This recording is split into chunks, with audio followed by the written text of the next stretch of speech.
This program features live coverage of an African safari and may include animal kills and carcasses. Viewer discretion is advised. Welcome to andBeyond Phinda Private Game Reserve. My name is Damon and we're on the trail of a big male cheetah. Welcome to our live safari.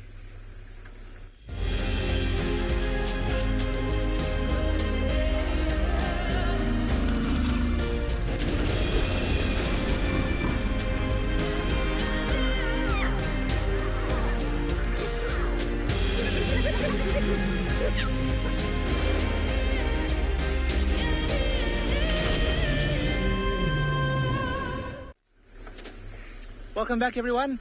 Once again, my name is Damon, and behind the camera we have Marcel this afternoon. And as I said, we came out here this afternoon and we found a big male cheetah. One of those two brothers. Watch out for the branches here, everyone. One of the two brothers that we've been spending quite a bit of time with over the last few weeks. And it seems like he's lost his brother. He's calling incessantly. So it may be that his brother has gone off on a hunt without him, or that he's found a mate. But we're going to try and relocate him. We can hear him calling just off to our left here. Just a reminder that the first 45 minutes of this afternoon's game drive are dedicated to all the kiddies out there. So kids and parents, please send any questions through to kidsquestions@wildearth.tv. I can hear him still calling. I think he's just out here. He's just calling over here on the left. Here's the road. There he is, there he is, there he is.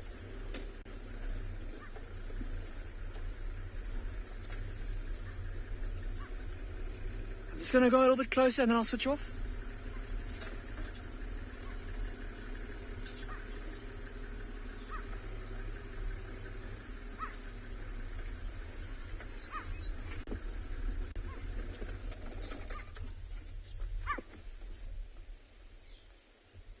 Listen to that sound he's making.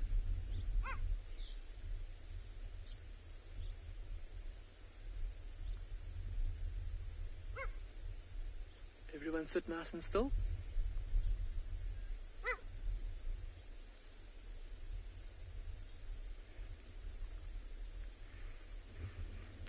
So like I said, he's somehow gotten separated from his brother. It might be that they chased some Ngala through these thickets, and maybe his brother actually managed to catch an Ngala and was busy killing it, maybe even eating it right now.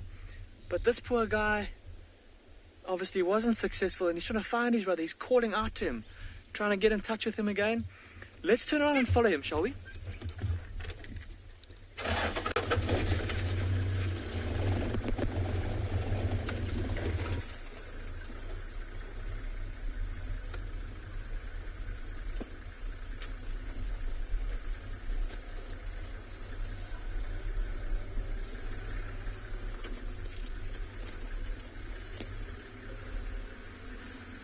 Just see his back in the long grass there. While we try and keep up with this cheetah though, we'll send you across to TRISHALA at Djuma so that she can say hello with a small little animal.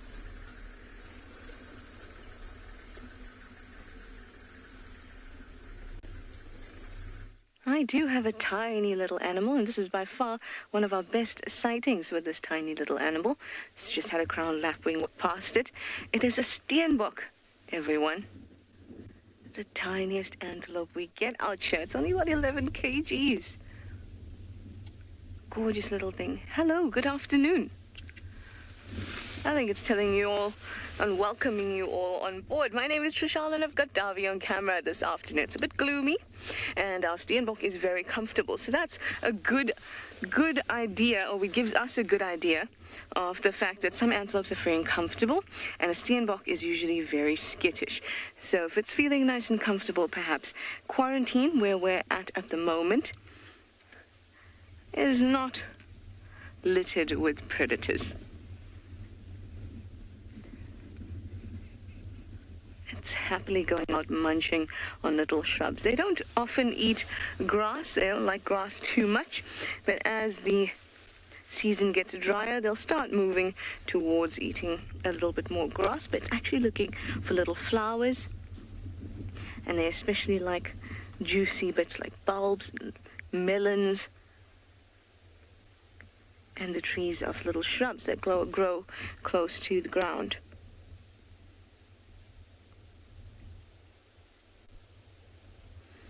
You'll sometimes see them even dig for bulbs.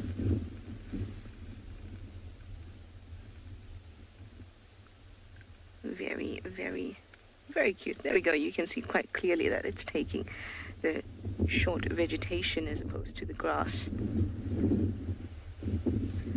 Its horns look like two pencils.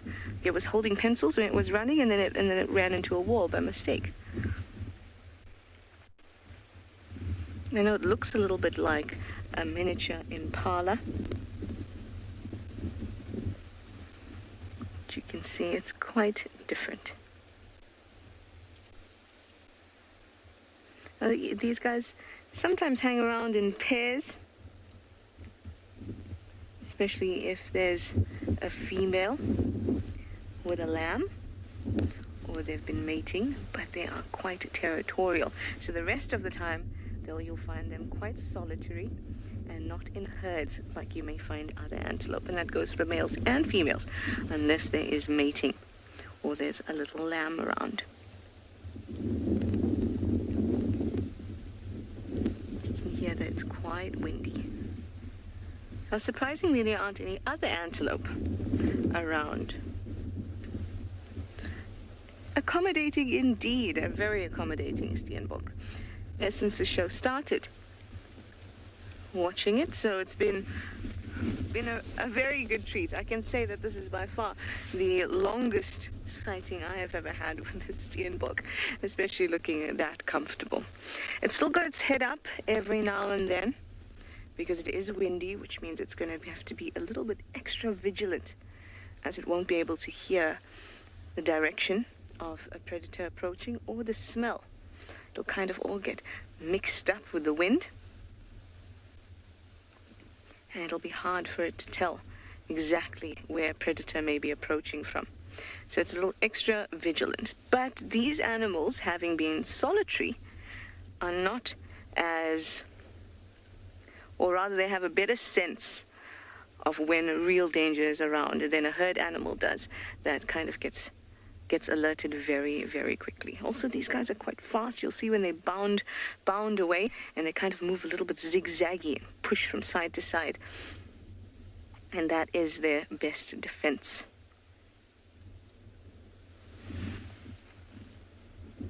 And off it's about to move behind that jackalberry. Very cool. Well, I'm going to go down towards the hyena den, especially now that we know that they are still there. So hopefully they'll be out and about and playing as they were this morning, because that was awesome. Absolutely awesome. I'm sure that you'll all be happy to see them, especially if you haven't seen them this morning.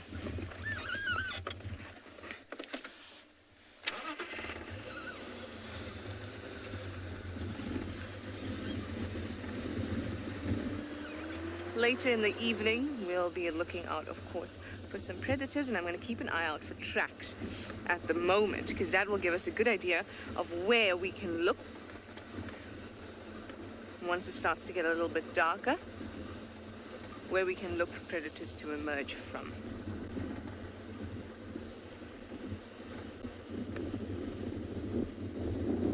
Ooh, that's windy.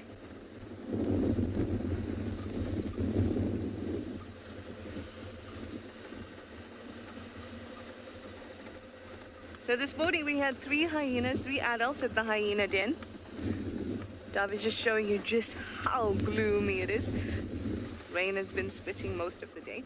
Well, there were 3 hyenas at the hyena den. It was Ntima, Sutu, and Ribbon. Ribbon's the mum, of course. And the 2 little ones were all over the place.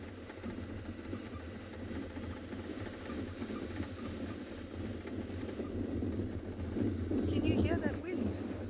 I think that might actually be just because we're at quite a rise here on quarantine.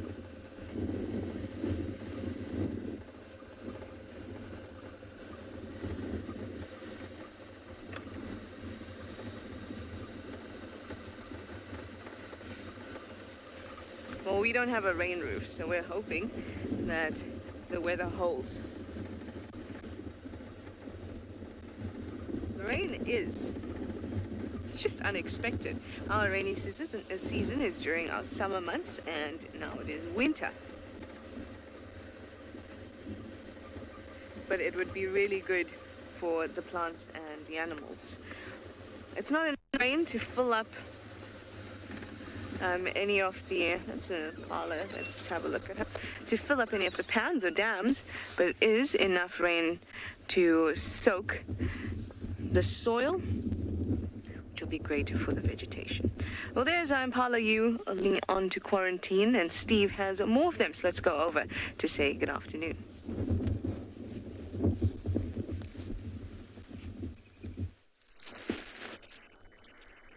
Thank you very much and good afternoon from a bachelor group of boys.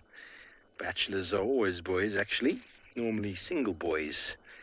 Here we have a lot of young male impala, a couple adults, and they've been hanging out with each other because the breeding season has ended, and now they've been hanging out together so as to pick up good condition. You see, they're all a bit jumpy from each other. All the big guys are big and strong and always want to beat everybody else up. Hello, everybody. My name's Steve. I'm joined by BK on camera, and we're very excited to have you with us. As I'm sure you've been told to send through your questions, we're going to have a look at our little impalas once again. Now, there's some big boys in here, like that one on the right, and that one there. He's not fully mature, but there's one just on the road there, BK. Now, that guy on the right is a beautiful specimen. Beautiful specimen of horns. You see how the horns of, we call this shape lyrate. It looks like a lyre. You could put strings between there and strum it with a musical instrument. And he is a fully mature male, and it's doubtful. Well, it's possible that he tried for a territory this year or tried for the ladies this year and either was ousted or didn't quite cut the grade. But next year, he's a prime candidate. So by hanging out in these little bachelor groups, they can build up their strength, because by looking around and being on your own, there's a very good chance of something catching you and eating you. So when there's lots of animals around, you can feed much more and you've got more time to build your condition. Okay, well, from the eastern parts of South Africa, we're going to send you all the way over to the west, to the Kalahari with Dylan.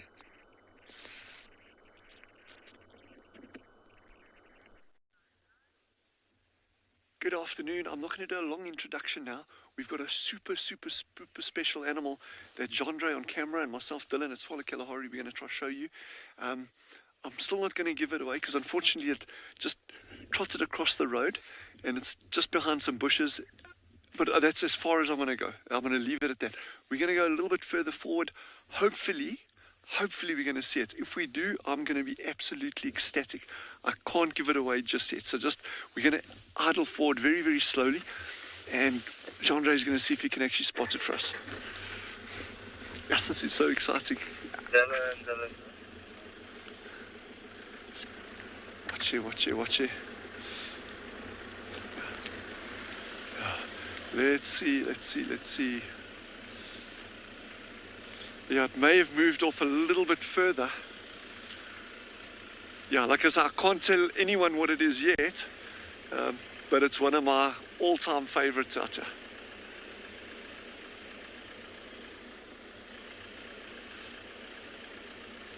Okay, I think it seems to have moved off.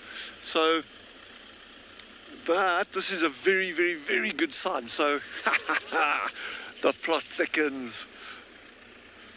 Yeah, we're just going to have to be patient and just keep on. We're going to keep trying. This is going to be an amazing afternoon. If what Jandre and I have planned actually works out, it's going to be pretty exceptional. Even if it doesn't work out, it's still going to be pretty exceptional. Because we're out here. And it's good having you all with, and feel free as always to ask questions. Give comments. And it's really nice. Yeah, there's a lot of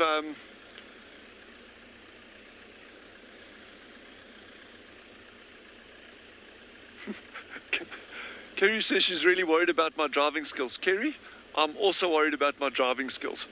It's like, and you know what? Chandra is also worried about them. It's like, yeah, it's like one of those things. Look, Mom, no hands. But, yeah, do not try this at home in your suburb. It's probably not a good idea. We're just going along very, very, very slowly here. The reason I'm standing up, it just gives me a little bit of extra height to try see what we can find. Like I say, there's a particular thing that we're after this afternoon. And I can't give it away until we find one. But wow, this is magnificent out here. Very, very different to the other areas that we've been going through. And that's, hey, is this a falcon? This is a pygmy falcon sitting here. Right here, look at this. Look at this. Sorry, the light is quite harsh there. So actually I can't see the colors on the back. It looks like it's an all grey back. Sorry, the backlighting is very bad there. So it looks like a female.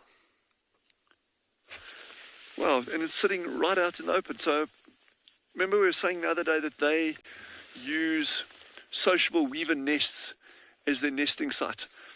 So by seeing this bird out here, they don't normally travel too far away from the nest. So although we can't see one from where we're sitting, there must be a big sociable weaver nest somewhere in this area here.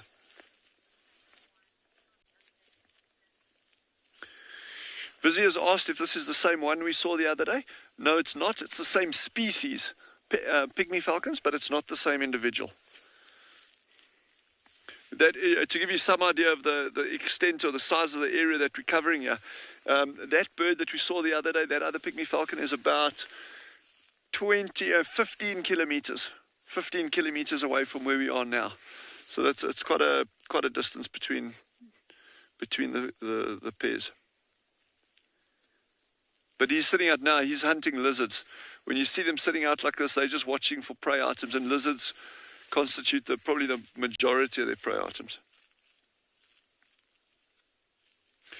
And this is what I love about the bush. You go out there with the outdoors, you go out looking for a particular thing. You never know what you're going to come across. You can find anything. Yes, this is so cool. In this area, you'll see there's lots of grass out here.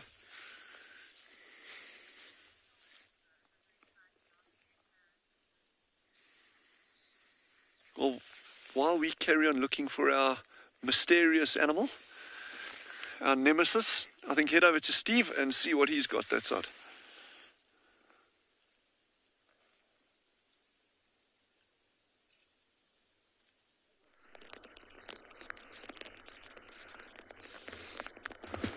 Thanks, Dylan. Well, I'm trying to find out where that herd of buffalo went from this morning. They were moving away from the dam in that direction. We've had a look, and they didn't go that direction. But here is some very fresh buffalo poo. Now, buffaloes are ruminants, so they'll go and they eat lots of grass, mainly grass, and they'll sit down, and they'll chew, and they'll chew, and they'll chew. And this shows very, very fresh. This is what we call a cow pat, or a pat, and the food inside there has been very well digested. You can see that there's black on the outside, and on the inside is still quite green. Because in grass has got, inside this stuff over here, there is actually a tooth-wearing agent which is derived from the soil. It's a compound known as silica, and silica actually is something many animals avoid eating, because what it does, wears down your teeth. You find silica in toothpaste, where we brush our teeth to take off all that nonsense that's building up. That's the silica that does that. Sorry, I heard a car. So when it oxidizes, which means gets into contact with the air, it goes darker in color. And the inside is quite green, but very well chopped up. So we're going to see if we can find these buffalo.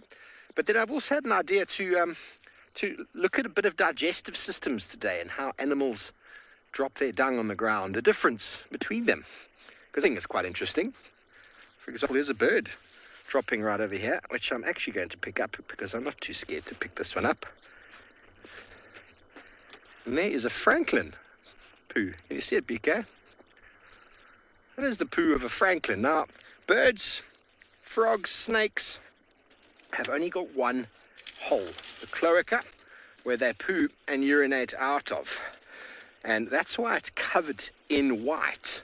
Covered in white because birds, to conserve water, unlike that very sloppy poo you saw of the buffalo there, they have very bad conservation of water. Birds don't want to drink all the time. Many animals adapted not to drink all the time. So what they do is they give off this high concentrated uric acid, which is the white. And I'm sure when we go back to Dylan, we can talk to him about many of the adaptations in the desert there, because there's many animals there that do this, able to extract all the moisture out and then give off a very, very high white concentrated uric acid. And here is the pellet forms over here, and it's all deposited on the ground. So that is a francolin. They feed primarily on insects, seeds, grass particles, and organic material like that. Okay, so the difference between a bird poo and a buffalo poo. We'll find some more. I'm going to deposit this one back on the ground because organic material is very good to be on the ground because it gets reabsorbed. And it seems like TAYLA is out and about, and she would like to show you something that makes probably the largest poo of them all.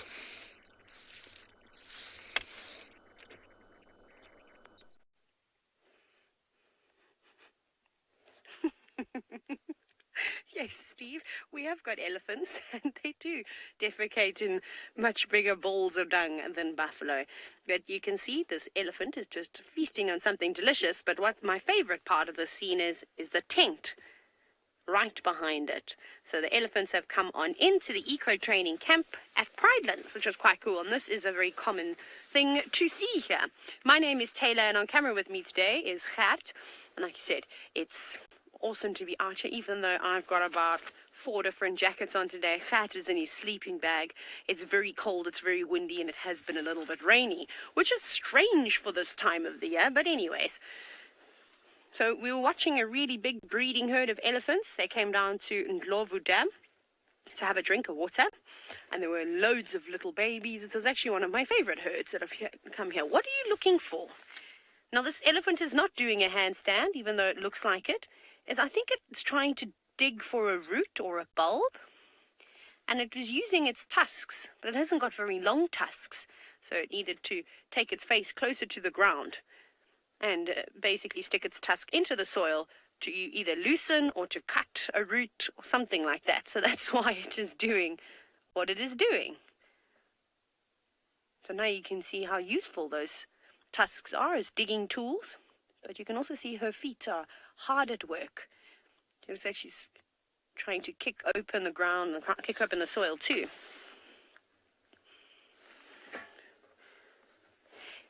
Jake, who's only 6 years old, so I know you've said, why do elephants have short tails? Their tails actually aren't that short, but now this one is facing the wrong way. They're quite long, and they've got really long black hairs that almost feel like plastic.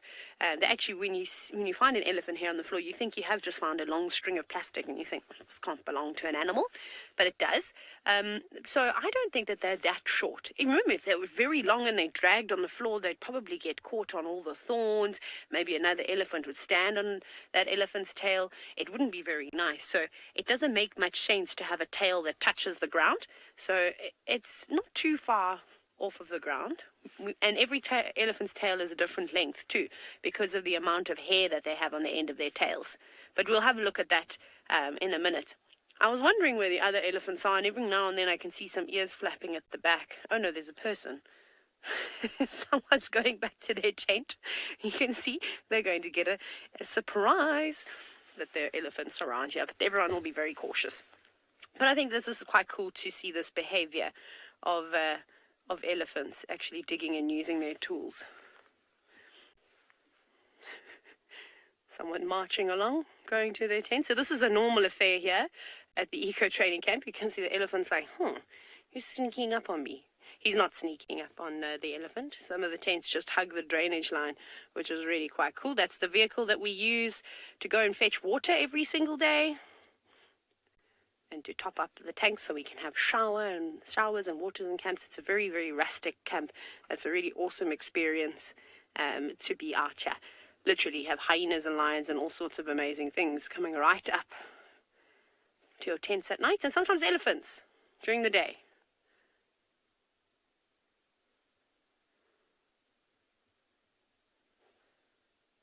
The elephant's moving. There's a couple of people moving around.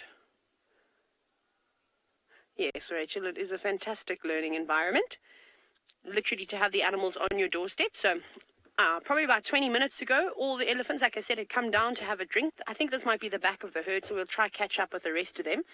And every single student decided to give lunch a skip to watch the elephants and as they drink and as they interacted with some of the bulls that came down too. But that's, I'm afraid, is the end of our elephants. We have to reverse out of here now. So we are going to try and do that. I think I can just squeeze the back of the vehicle into this little patch here. So yeah, so it's really amazing. The other night, I think I told you, but like just to give you an idea of how wild this camp is. So the tents all hug this drainage line that's in front of us, and it goes all the way around. It kind of opens up quite nicely. It becomes a little bit of a sandy riverbed, and then you have the big dam, and we had elephants, buffalo, lions, basically where you saw that person walking to the tent, there, those 2 male lions, and then 3 leopards on the eastern side of the dam, all at the same time. So pretty spectacular, very wild. You really have to be very careful. Like I said, you always have to walk around with a torch and have your wits about you. But it's good. I think it's really nice for students to learn that right from the get-go, because a lot of camps aren't that wild, that you don't necessarily get that experience. So to learn that right at the beginning of becoming a safari guide, it's good. You learn very quickly to walk with your eyes up and not really worry about looking down the floor so much, because that's when you can surprise an elephant or a buffalo. And I know firsthand you definitely do not want to surprise a buffalo. So we're just going to find a road that kind of goes that way. This breeding herd we actually tried to show you this morning. I think they're just going back to the same place, go feed up in this nice thicket where it's sheltered. The wind is not going to be popular with the animals. Right, off you go, back across to Ngala to see how SHAUN is doing this afternoon.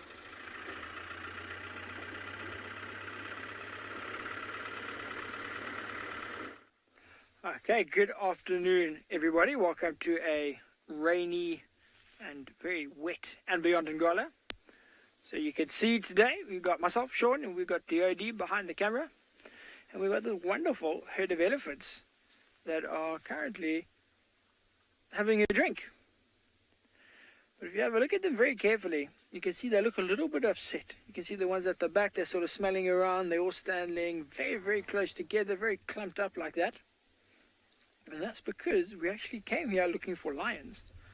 Now we think the Birmingham Pride is on the other side of this waterhole, but we thought let's stop and have a look at these beautiful guys. If you look very carefully, just there you can see there's a baby one right on the right hand side of your screen. There's a little baby one that's facing us. 2 of them there actually. Now they're loving this weather.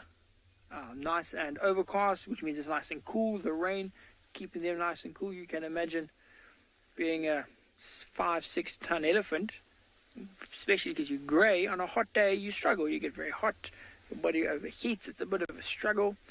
Where today they can walk around, they can feed, they can be in the open, they can be in wherever they want to be, and it's fine weather-wise. The elephants and predators are the animals that enjoy this weather. You know, predators, because this weather makes it easier for them to hunt. And elephants, like I said, they can do what they want. It's easy to control their body temperatures, easy to walk around. And you got nothing to stress about. And it's quite a big family here. You might actually find that's what happened here, is there's maybe 3 or 4 different family units that have come together. So very often now in these sort of winter months, which are supposedly our drier months, but you wouldn't know that because it's currently raining. We see a number of smaller elephant families coming together. And then we see these big herds of 60, 70, 80 elephants together. I mean, look at those two just having a bit of a tussle. There they are, some of the bigger ones just pushing around. But it's very different to what we would get in our summer, where it's there's lots of water all over the reserve, so these elephants can break up into their smaller families because they all know where to find water. It's almost like now, as the rain's starting to come back, they're all finishing off.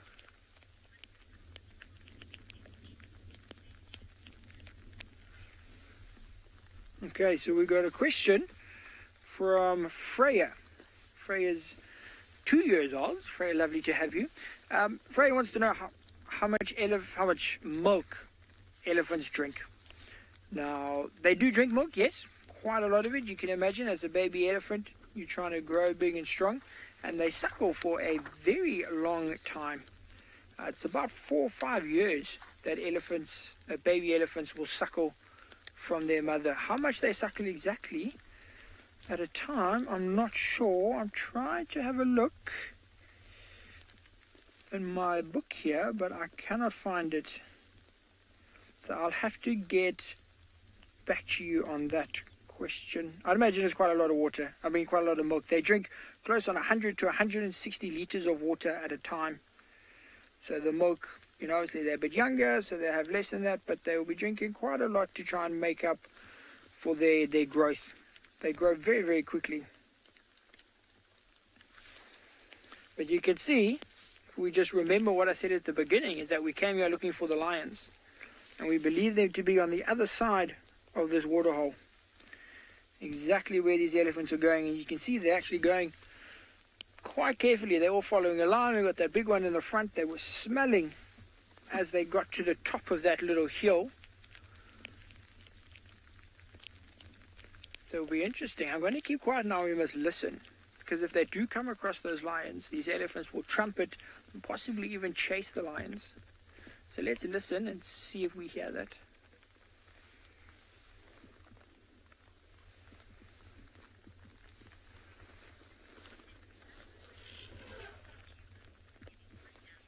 Okay, so did you hear that trumpet? You're listening to that. You can see them through the trees. They're running there. They saw the lions. The lions on the other side. That's exactly as I said. They saw the lions. You can still hear them trumpeting, chasing. So obviously the lions are not going to hunt an elephant. Those elephants are too big, too many of them to attack the little ones. But they will still chase the lions away. So what we're going to do, those elephants are now disappeared. They've chased the lions and they've run off into the bushes. So I'll loop around to see if we can find those lions again. We will send you across to, I think, Steve at Djuma, who's also getting very wet.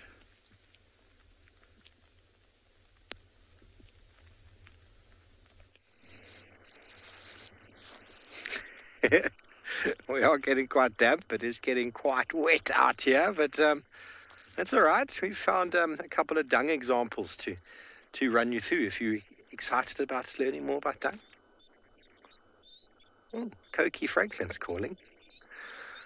Okay, so it's very interesting about these little balls of dung is bear in mind all those I'm touching today with my hands are herbivore animals. Now, many of you out there might be quite grossed out about dung, but every animal has some form of dung, but we avoid touching predator scat with your hands. There's many viruses and worms and things that you can ingest. Bear in mind if you're going to play with these sort of dung as well, wash your hands before you eat something. I'm not too concerned about it. I play with dung all the time. So have a look at the difference between these two over here. Can you see the color difference between this one? This one's black, isn't it? And this one has got more of an orangey sort of color. You might think to yourself, what on earth is the difference? Sorry about that. The Game Drive radio is open. Let me just turn that off. And can you clearly see the black versus orange, eh, BK? Okay, so on the right over, on the left over here, my left, if we break this open inside, It's very, very clearly, and I'll turn this one over. Okay, and you see the orange. Now over here, look at that. That's a big piece of bark. There's a leaf, an actual tree leaf. Over there, there's some grass in there, of course. But this is for an elephant. Now, elephants and black rhino have got very similar looking dung. But the black rhino, they chop their little bits of branch at about 2 centimeters at a 45-degree angle. But the color is very similar. You won't find long strips of bark like this in a black rhino dung. They actually bite it. And then here, the white rhino eats only grass. You can clearly see the difference on the inside there. So that is the grass on the inside. And because it's come out and got oxidized, can you see how nice and black it's gotten? And because the elephant has been eating trees and bark and roots and all that, there's a lot of tannin. And tannin has got a very nice, strong orange color. Leather is actually tanned using bark from trees to make it nice and soft and pliable. And tannin is something that plants give off. It's an anti-feedant. I know that's quite a big word, but in grass, silica is the anti-sort of feedant. Animals try to avoid eating because it wears down the teeth. Remember, the silica braids down the teeth. And tannin is something you find in trees, and it actually binds to protein. So an animal that fills its belly with a tannin-rich food can't digest it. Okay, so there's the difference between an elephant and a white rhino. You can clearly see the difference is quite enormous. And over here, we've got a little pellet of an impala, and they're a mixed feeder. I break it open. You can see inside there. Look at how well broken down this is inside. If you compare it to this white rhino, can you see the plant particles have been broken down to an enormous degree? And that is the rumination that they do. They sit down, they chew, they chew, they chew, they chew.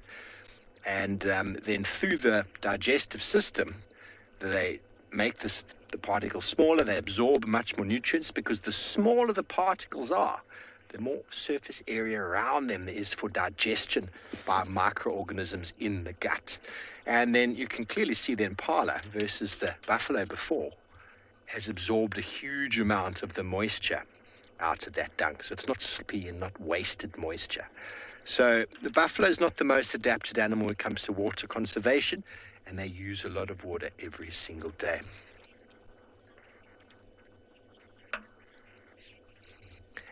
Amber, you want to know if other animals, if herbivores will eat meat. Well, warthogs are regarded as omnivore. Any animal that eats a bit of meat is regarded as an omnivore.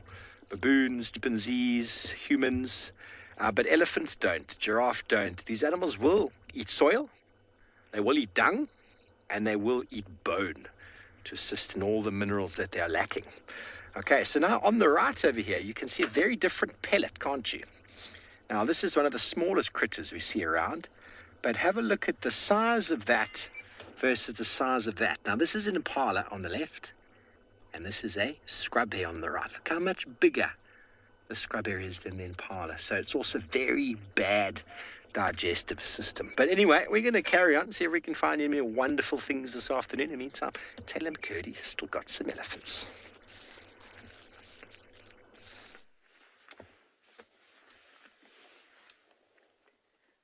Now, I know there are going to be many oohs and ahs as we watch this tiny little elephant.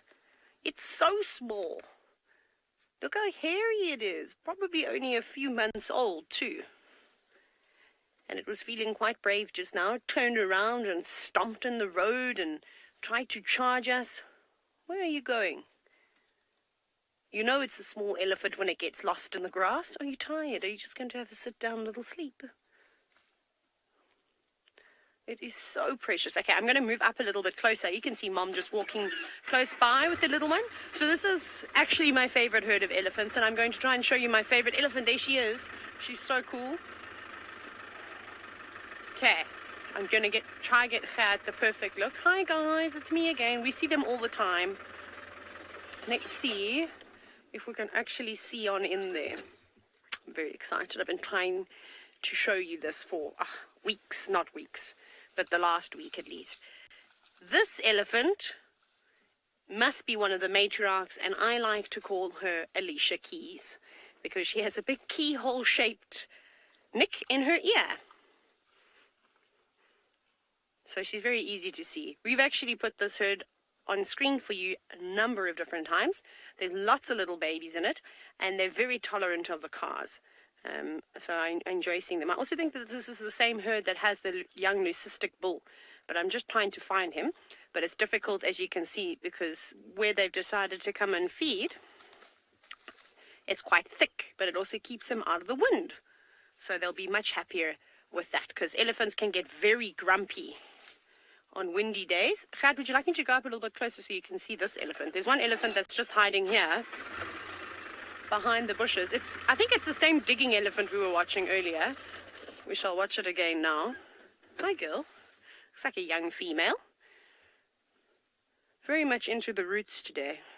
Very down to earth, this elephant. I think I'm very funny. I apologize if you don't appreciate my dad jokes.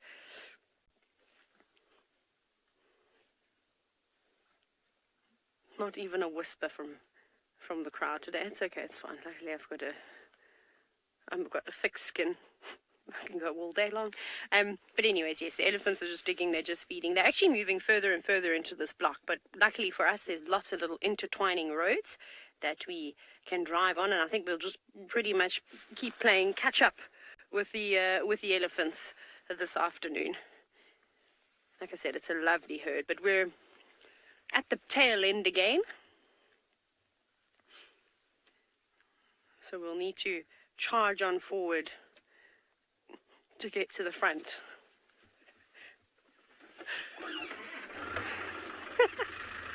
We're going to keep driving, and I am going to try and get to see the trunks of the elephant, or go across to Shaun, who's tailing after a lion.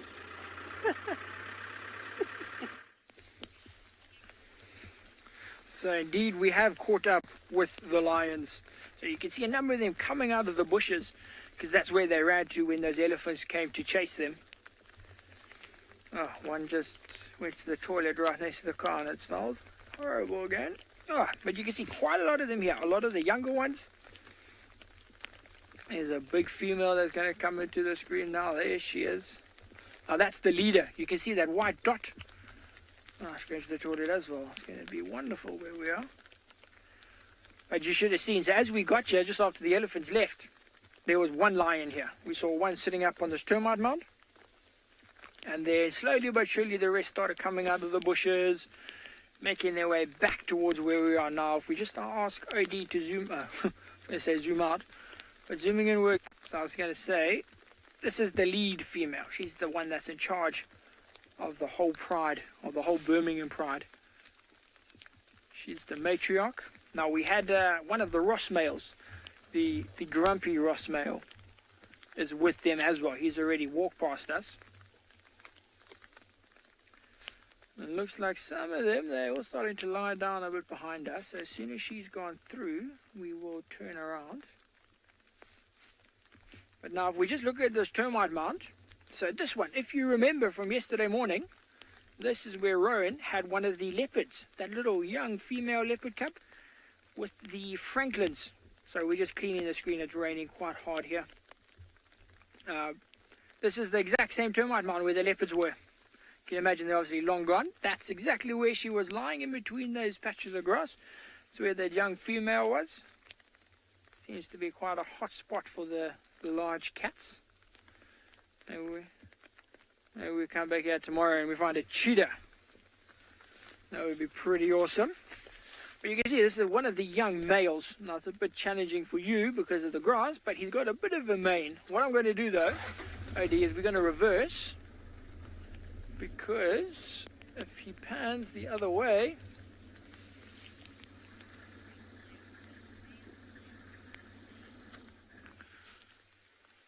okay, so we've got a question from 9-year-old Will. Now Will wants to know why it's only the male lions that have manes here.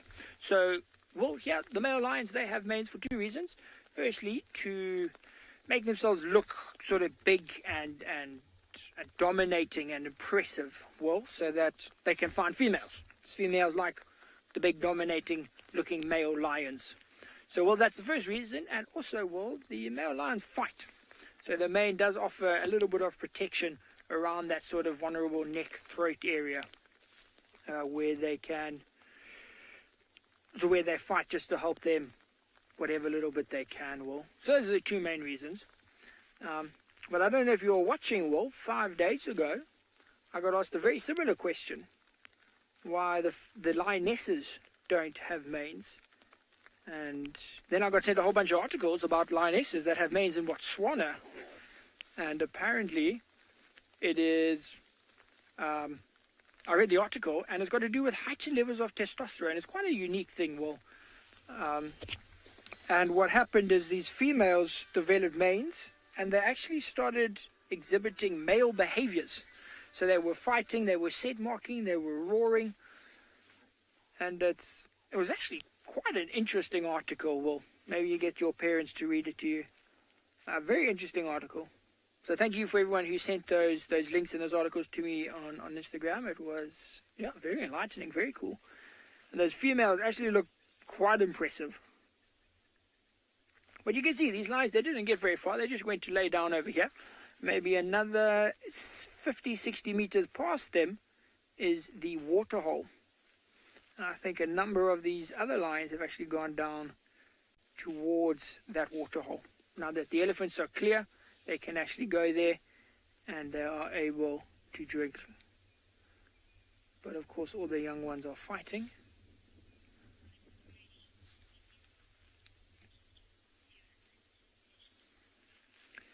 Okay, so it seems like it has come to that time of the drive where the kids session is all done. So we'll luckily got his question in there. Now we open up to everybody. So kids, you're still welcome to send your questions, as well as anybody else that is watching. Now just remember to send your questions. You can at WildEarth on Twitter or hashtag FC on the YouTube channel. And we'll try and get to as many of your questions as you can, but please continue to send them. I mean, how cool was that, though? We had reports. So this morning, while we were out, it was a bit rainy, but some of the other guys stayed out, and they managed to find the lions around here. I don't know exactly where, but very close to where we are. So we were coming to look, and then I just thought, these elephants, they're looking a bit uncomfortable. Something's going to happen. And then it did, and we came around, and bang, there are the lions. Beautiful. But have a look now from the side. Look at the ears. Both of those lions, actually all of the ones that are facing away, if you look at their ears, they're black. They're black at the back. So now that is for sort of hunting, for the cubs when they're following the lions. You know, from the back you can see that color. It's like a follow me signal. You know, so that, you know, those little cubs that we love so much, they're following the mother, they can see her black tail, they can see her black ears, and they know where to go. Or when they're hunting. You know, you obviously they don't want to roar to each other when they're hunting. It will give them away. So they look at each other's ears and body language. But now if that lion looks at us, you'll see there's no color. Got a pinky or black nose, but there's no evident black colors. You know, so if you are the wildebeest or the buffalo that they're hunting and you look at the lion, you're not going to see anything. But from behind, you can see it. It's very interesting. I mean, how can you see the one walking there, Eddie? So look at the one walking.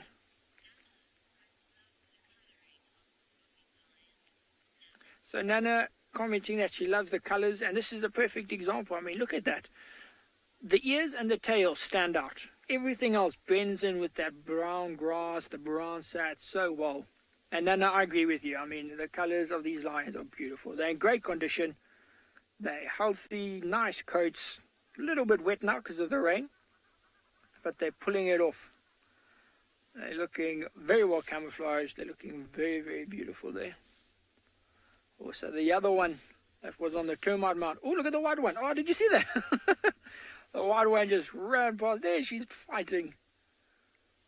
Very playful. Now, I don't want to go down there just yet, purely because in that waterhole, the signal is not too good. So I think we'll stay here for now.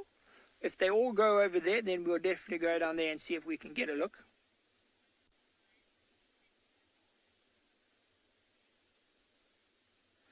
Okay, so what we're going to do, we're going to sit here with our lazy lions. We're going to send you over to Djuma with TRISHALA.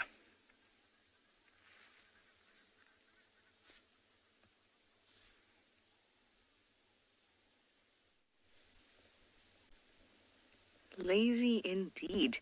Now, a ribbon, and it looks like Sutu behind her, sitting away from the den, but still within about 30-40 meters of the den. And they are indeed very lazy, just having a bit of a nap. Also meant that Davy and I could sit here and wait out the wind and the rain. It's definitely calmed down quite a bit now.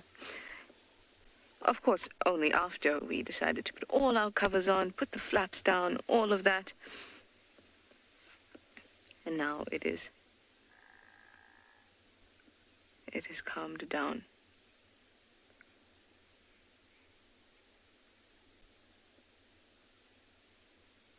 Yeah, these guys knocked out cold. I'm hoping if we stick around here that ribbon might go towards the actual den entrance and grab the cubs. Maybe they'll start playing and venturing further away from the den, especially since she's sitting further away from the den. It's also a good spot to listen out for alarm calls. Treehouse Dam is not far, it's just south of here. Quarantine is just north of here, and there's a bit of elevation. So it's a good spot to just listen out for alarm calls. So we're going to spend some time here.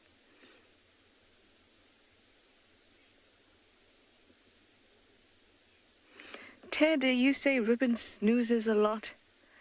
She certainly does, but I'm sure any mother of 2-3-month-olds would also love to snooze a lot, especially if their 3-month-olds were able to take care of themselves inside of the den and no danger could come to them. And they could actually feel relaxed enough.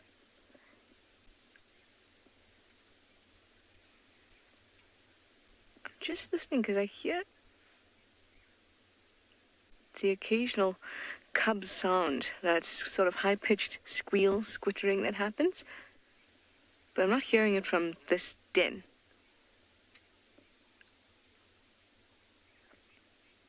Which I think is interesting. At one point I did suspect that Heart may be pregnant and she was coming around to this den. Buffalo at Treehouse Dam, I would think.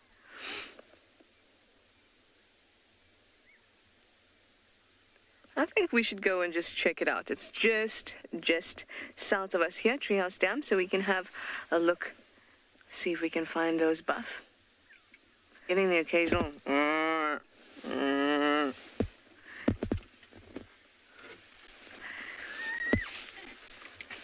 I'll be back, girl.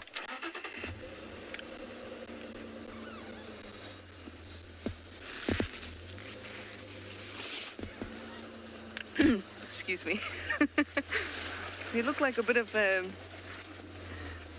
traveling circus with these rain roofs on, and of course I can't see behind me, which poses a bit of a problem. There we go. Darby is showing you.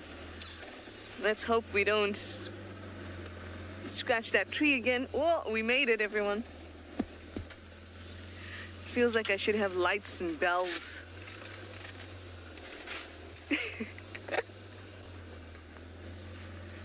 Sorry, Em, I only got part of that. Send it to Steve. Oh, send it to Steve. Let me send it to Steve. Let me send it.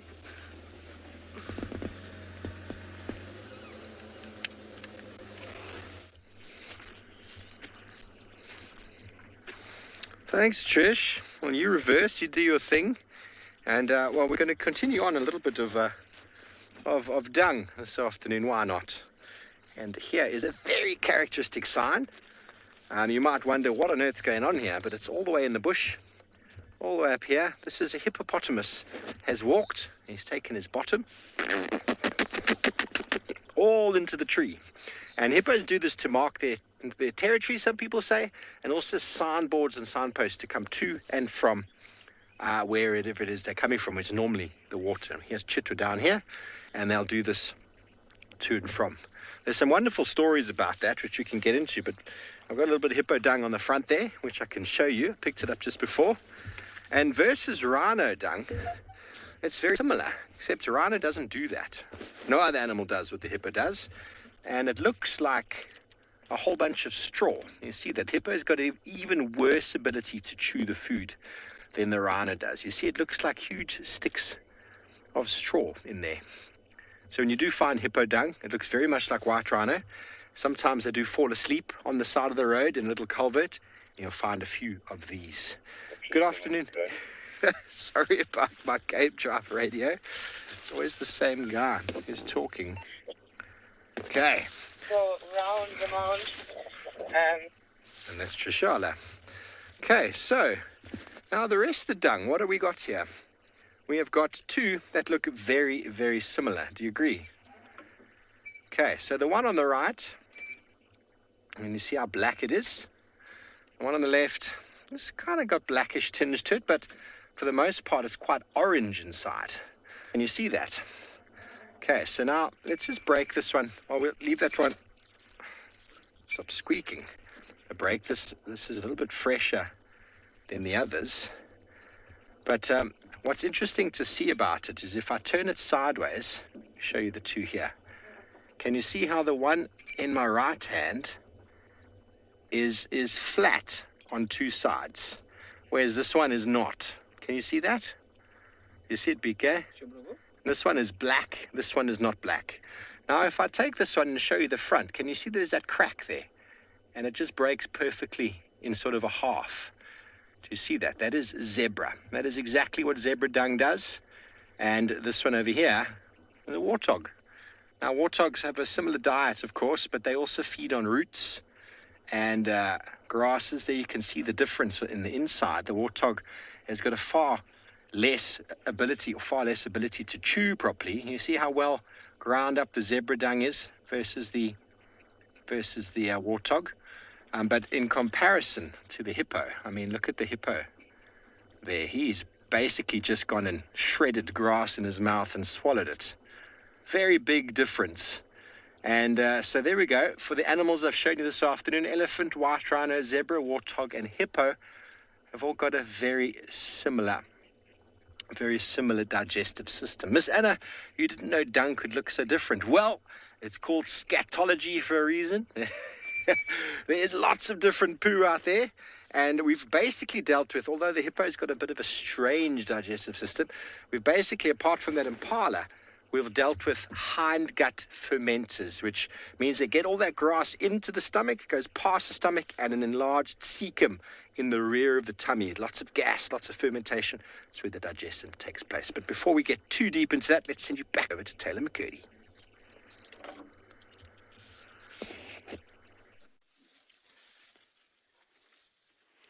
That we've caught up with a fabulous herd of elephants that we pretty much spent the entire afternoon with. They're moving all around us at the moment.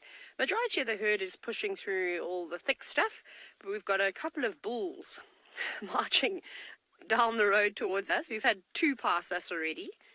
Let's see what this boy is going to do. Probably come and cause some trouble. No, found a little animal pathway to slip on down. But it's not over yet. We've got yet another one. Did you know that elephants come in waves? I didn't until today.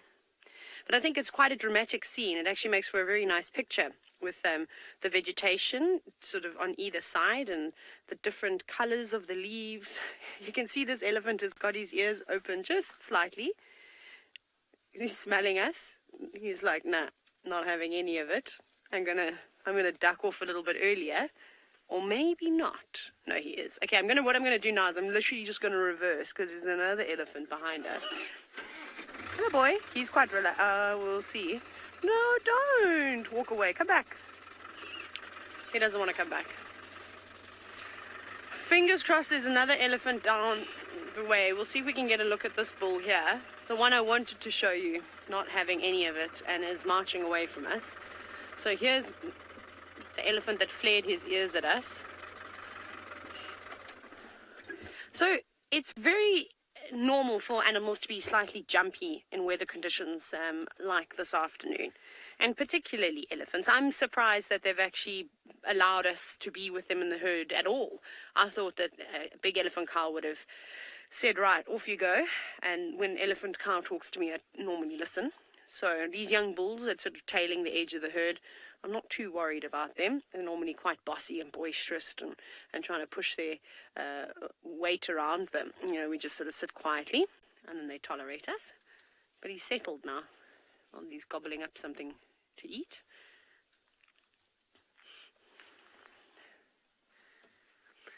Thank you so much, Paul, for that compliment. I do enjoy spending time with elephants. They're honestly my favorite animal. Like I said, if you ever come on safari with anybody in Africa, and I just think that the elephants in South Africa are just unbelievable in this greater Kruger ecosystem.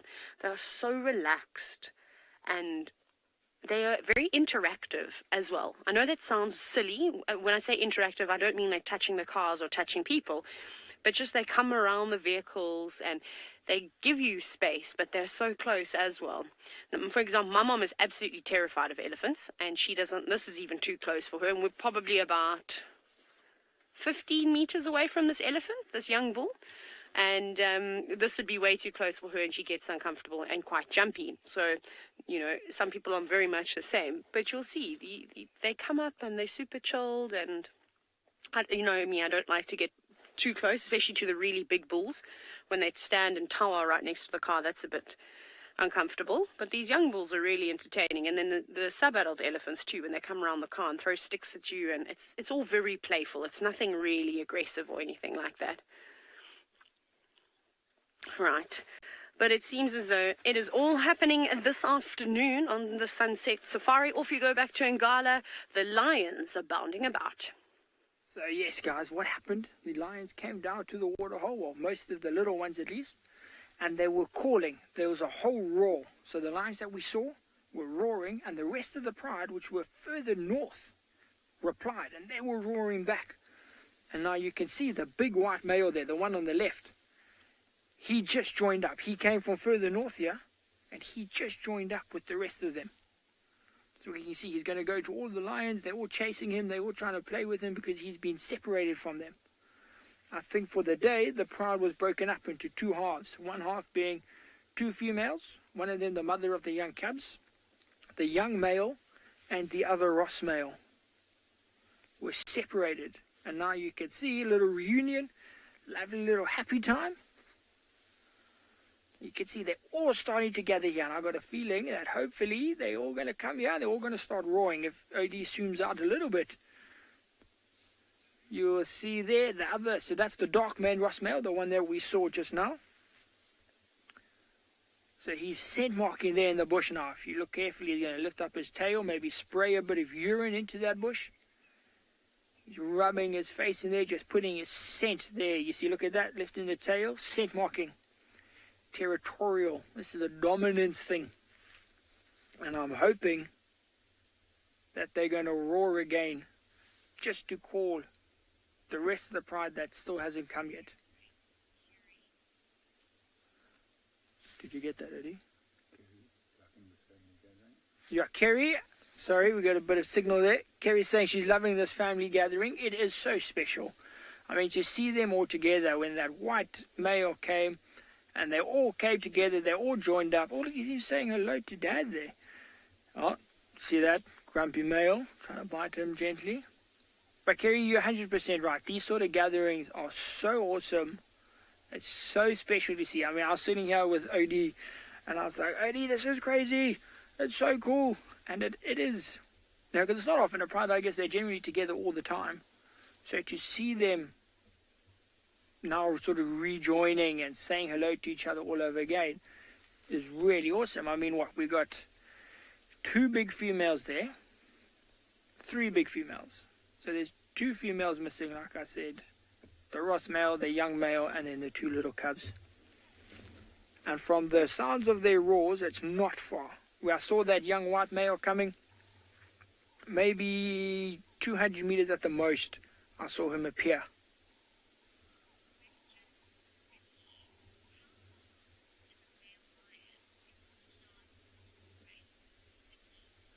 Okay, so we got a somewhat complicated question from Vicky. Now, Vicky wants to know how old is a male lion when it starts roaring.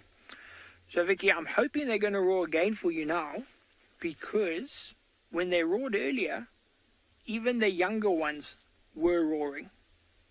And these younger ones are about a year, 8 months, between a year 4 and a year 8 months.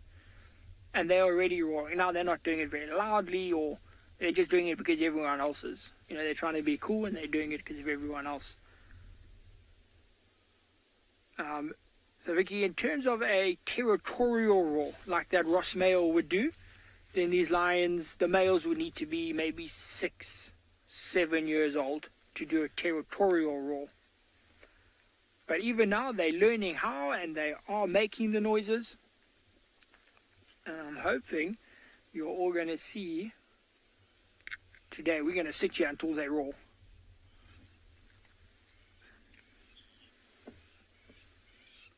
Okay, but while we wait for the rest of the pride to join and hopefully another roar, what we're going to do is send you across to Steve.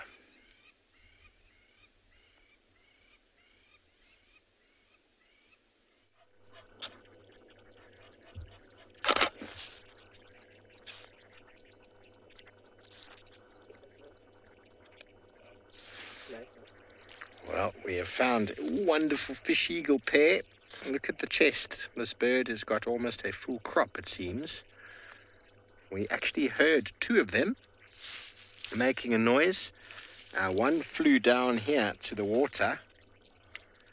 Has been having a bit of a drink. And the other one flew off into the trees with, I'm not sure what it was. I wasn't able to get a look at it. Something that didn't seem to be a fish. So after this guy flies off, we might go along this little path here and see if we can find that fish eagle again. See if we can figure out what it is that they caught.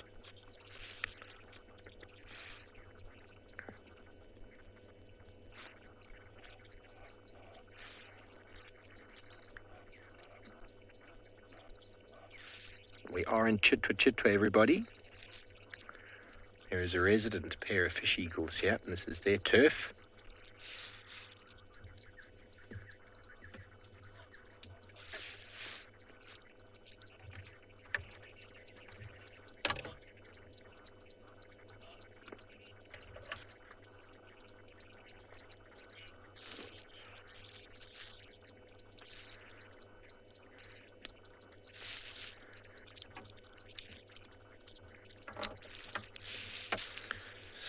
I don't seem to be getting comms there. I need to just change my access.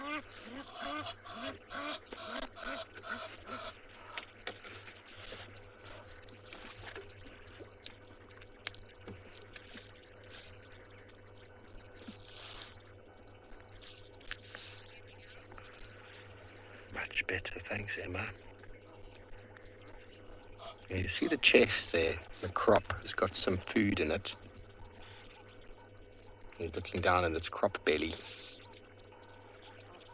Birds store their food there. And they're not only fish eaters, fish eagles. This guy looks like he wants to eat some mud. Cleaning his beak, her beak. And look at the crop. You can see it now, how distended it is. Oh, how wonderful. Such wonderful images. That beak defined as a raptor's beak for ripping and tearing. All raptors have got sharp talons on their feet. And a sharp, little blacksmith lapwing is trying to give the fish eagle a hard time. And a very sharp curved beak like that for ripping meat. Raptors obviously, their adaptation is to be able to hold things with the foot and to be able to rip it apart with the beak. Obviously, some organisms they're able to completely swallow whole, but they do eat lots of things bigger than bite size.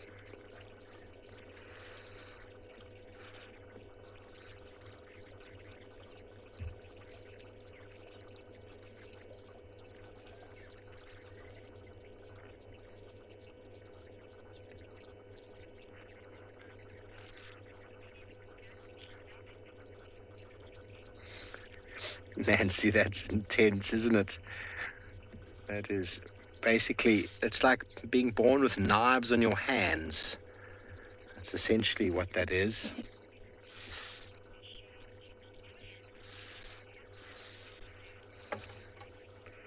Okay, very good. Well, let's send you over to Shaun, whose lions seem to be quite active.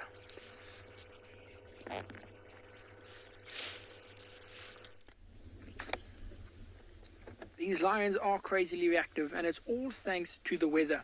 But now look carefully. So Vicky, we were just talking about the lions roaring. Look at that one there. That's a young one. Maybe a year, 4 months, a year, 6 months. And watch, every now and then he tries to roar. There we go. See that? It's an attempted roar. So you can see all of these lions have moved away from the water. They all moved further to the right, further to the north. Well, look at those two stalking the young with the male, the Ross male. They're all heading straight for the Ross male. Probably not the wisest move on their behalf. He is the grumpy one.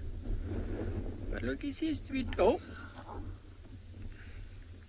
Maybe he doesn't seem to be tolerating them. But they're also active. It's because of the weather. It's because of the cold. There's very dark clouds above us now. There's lots of little raindrops coming. And I think it's going to start raining again. So they can obviously sense this. These animals, they can just do those sorts of things.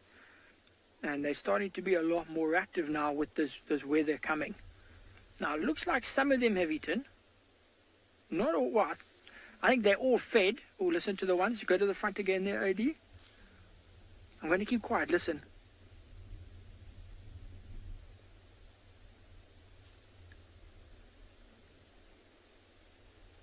So those ones are roaring. Even the young female, the white female on the left there, she also just tried to roar.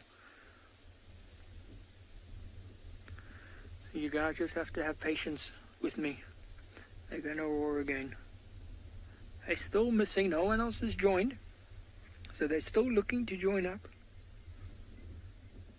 And I think they will definitely roar again. So we are going to sit here. All of you are going to sit with me.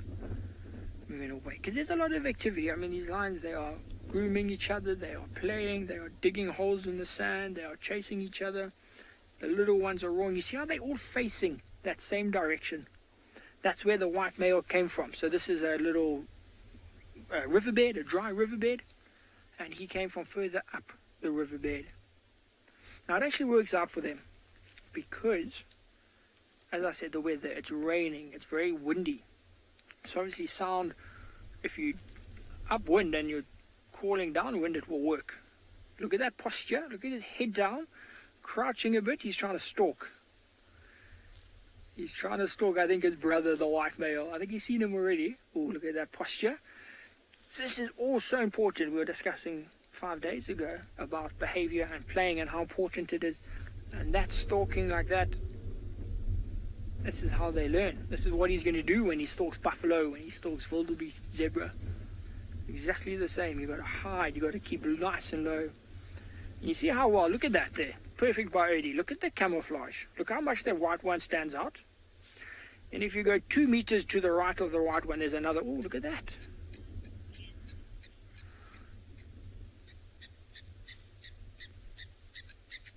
So playful. These two both look like females. You can see under their necks, not a lot of fur growing there, which would tell us that they're females. Even at this age, the males will have much longer hair there, even now that they're starting to grow.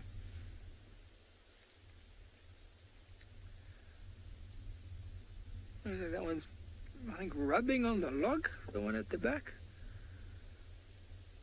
There you can see, it's maybe smelling, so that's like a scratching post. So, you know, something like a buffalo or a warthog or maybe a rhino will come and go into the water, or hyena even, and get wet, to get muddy, and then scratch themselves on that little tree there. So it's likely that lion was trying to smell.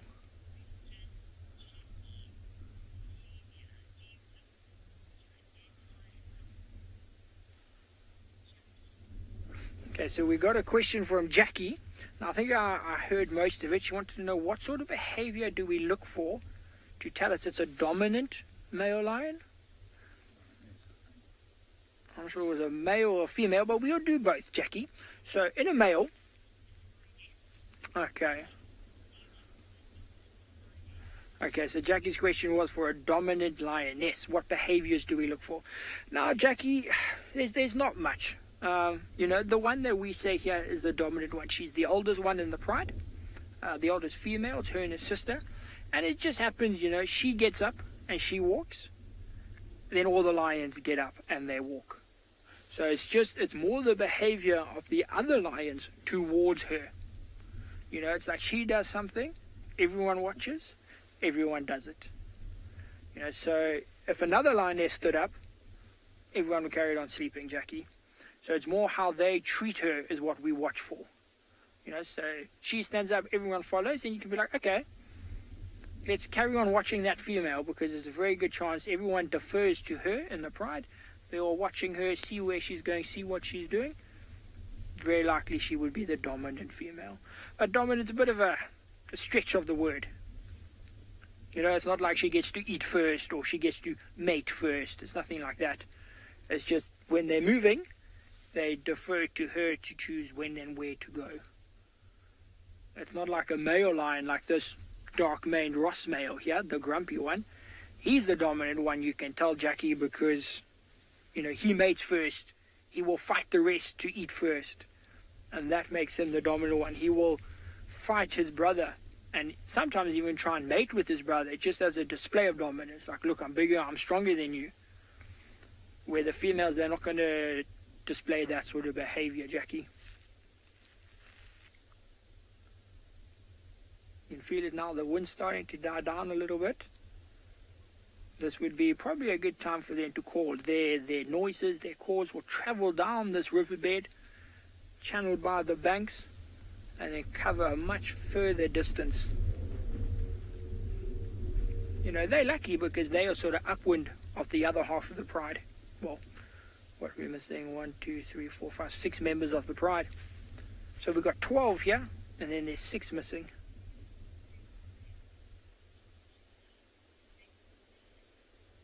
Okay, so we're going to wait again until they call. And while we do that, though, we're going to send you across to TRISHALA, who's also got some playful little animals.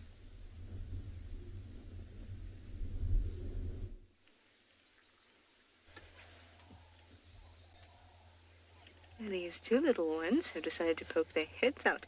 Mum is just on the other side of the den. They're now just surveying the area because, yes, we now are the king of the castle.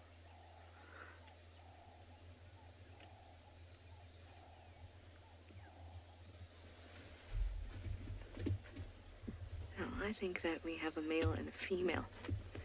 And I think that the brown, slightly lighter one, this one that's investigating the top there, I think that might be the male. But it's so difficult with little cubs. So we're just going to have to wait and see. Ribbon herself was thought to be male until she had Ntima and the Mula.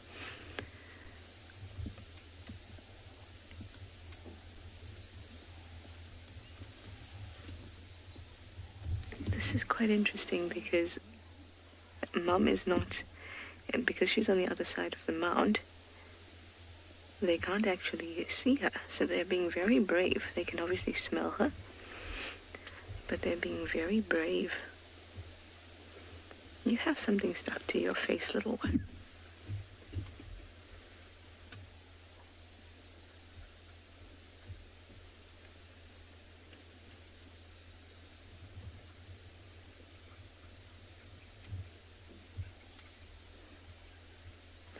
Spotty those legs are now. We'll actually be able to see some identifying marks. Now they'll keep their spot pattern into their adulthood from the moment they start to get spotty. The only difference is that these spots would be really close together when they're little, which makes sense because their body is so small. And then as they grow, there'll be more spaced apart. Look at that left leg. Quite a concentration of spots in a line diagonally.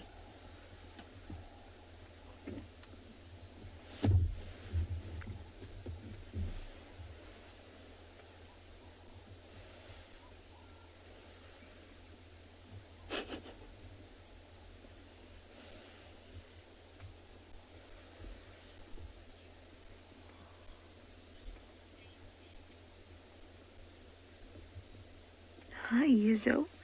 You'd like to know, well, how long do they actually stay in the den for? By the time they're about 6 months, they'll start to move away from the den. But what will usually happen is they'll keep kind of a den site. They'll be mature between 2 and 3 full adults.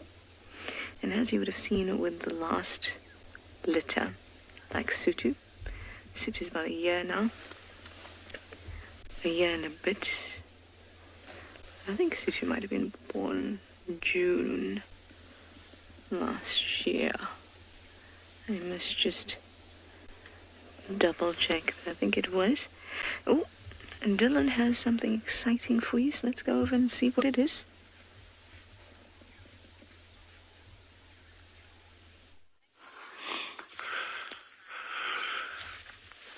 We have a baby pangolin. A baby pangolin. This is the most incredible thing. I know I keep saying this. Here's a baby pangolin, guys. We've been hoping, we're looking for something completely different. This is off the charts. This animal is about from your fingertips to your elbow. That's the total length of this animal. Oh my word. Yes, this is unreal. This is unreal. This is unreal. This is like now my 4th Christmas in a week. We should do this more often. Yes, we've been looking for something completely different, and we came across this little thing. This is just, I'm staggered. So I'm just grabbing the cable there. Yes, I'm so excited. We're just going to go very quietly, very quietly. Just, I'm blown away, I'm blown away.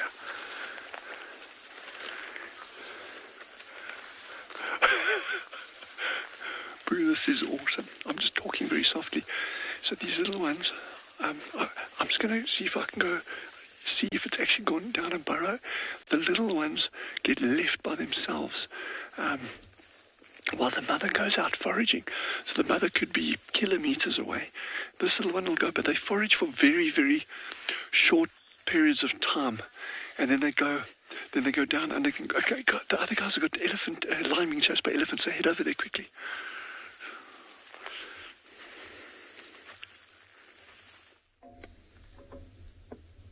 Okay, so crazy stuff happening here. Look at all of these elephants that just came down to the waterhole. I don't know, there must be 30, 40 of them that have joined up now. And of course they sort of chased the lions. So the lions heard them coming. These elephants were trumpeting the whole way down. Now the lions are moving down and around us. I think they're actually trying to use us as a bit of cover. But as long as the elephants stay on that side and we stay here, we're all good for now. So you can see out there, that's where the Ross male and 2 of the females have gone. Now those elephants, they can smell that there's lions here. They're all actually facing the other direction. I'm not sure why they're facing the other way, but they're facing the other way. It could be that they encountered the other lions on their way here and chased them. But we heard a bit of trumpeting, but I didn't see any actual lions moving.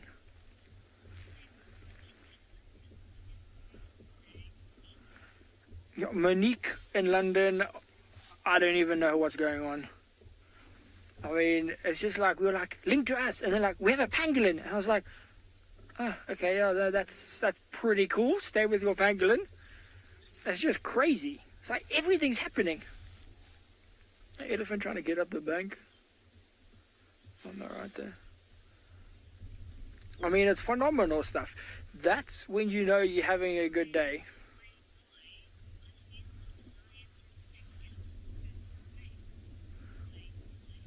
Moinoi, 100%. You are very correct. So Moinoi is saying that lions will respect elephants' personal space. Definitely. You know, a lot of people say, "Ooh, lions, king of the bush, king of the jungle," all of that. It's not really. Elephants are definitely the kings. Elephants don't run away from anything. One of these elephants could walk right here in front of the car and chase all of these lions away. and the lions will run very fast. Where the elephants, they are pretty safe. Nothing's going to do anything to them. So my eyes will just have a look there where that white one's going. It's like those two are trying to dig something up. Maybe a little worm, a millipede or something like that that's trying to hide in the little crevice. But how insane is this? I mean, you got...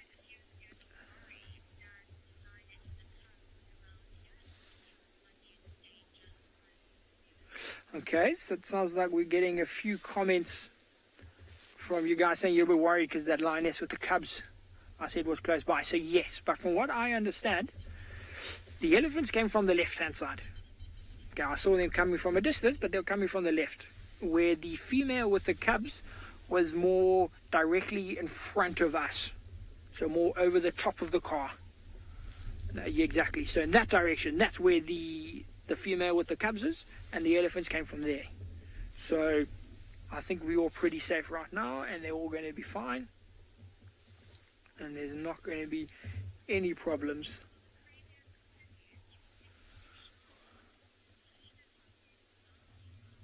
Okay, so while we continue to just be amazed by the wildlife, we're going to send you across to TRISHALA, who's being amazed by the hyenas.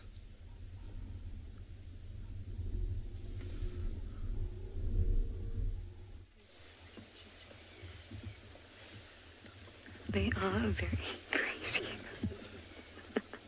They're having the time of their lives.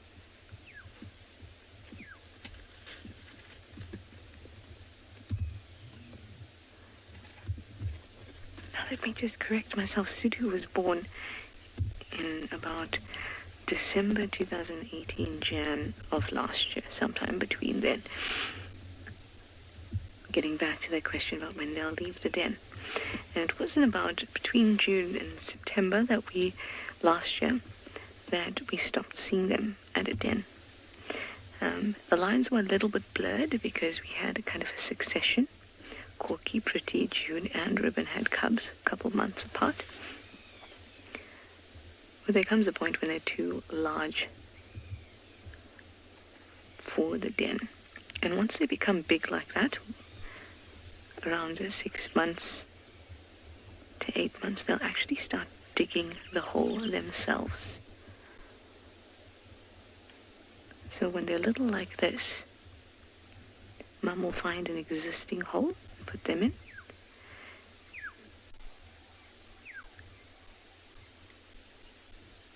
and then for safety, once they're large,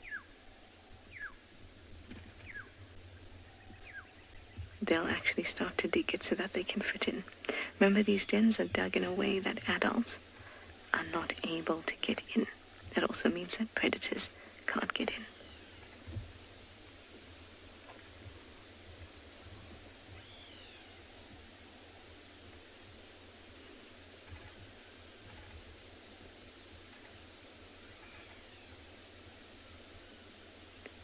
While they were fighting, they both had their penis and pseudopenis erect, and I was able to see quite well. Carrie, you say you love their coloring at the moment. I do too. And I especially love how we didn't see them for a few days, and it's starting to change so much.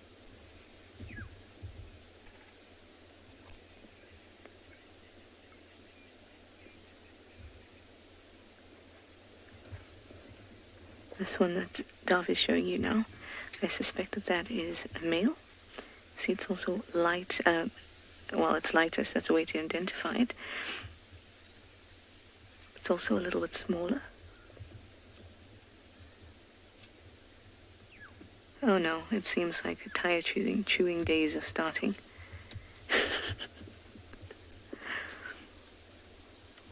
And the darker one, that's near the mouth, that one looks to be female.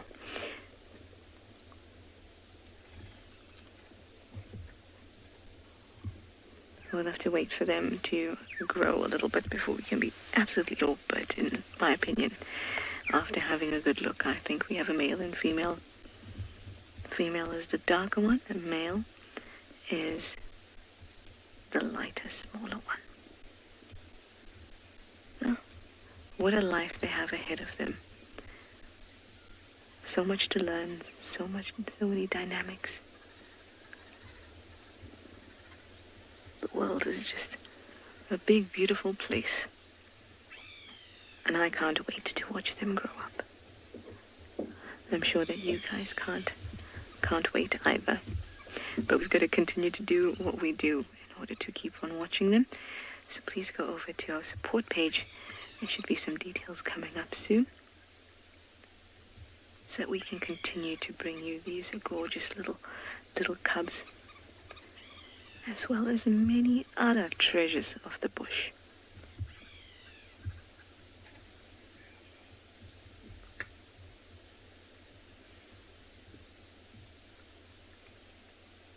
No offense to Ribbon, but it is nice to have a view of them without her obstructing it. And I feel like they're a little bit rougher when she's not around, or she's not watching them directly.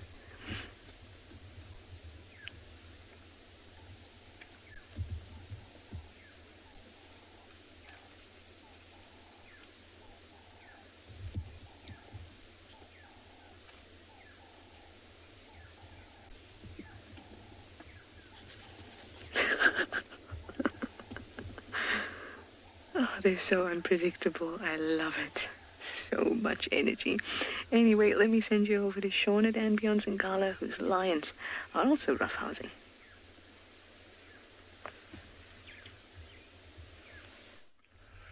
So you see that? That's the last of the elephants.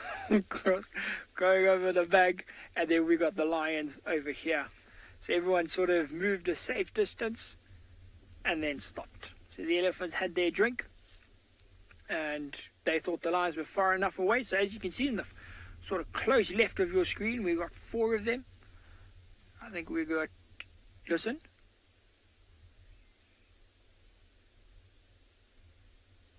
Did you see how this female here lifted up her head? The one in the center of your screens there lifted up her head.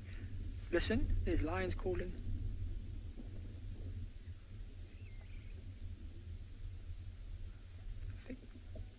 I think it might just be some of the cubs. Yeah, no, it's not very loud. I think it might actually just be some of those cubs down there just playing tomfoolery.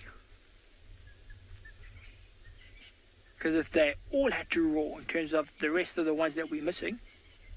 So just look at all these males here, Odie, the adults.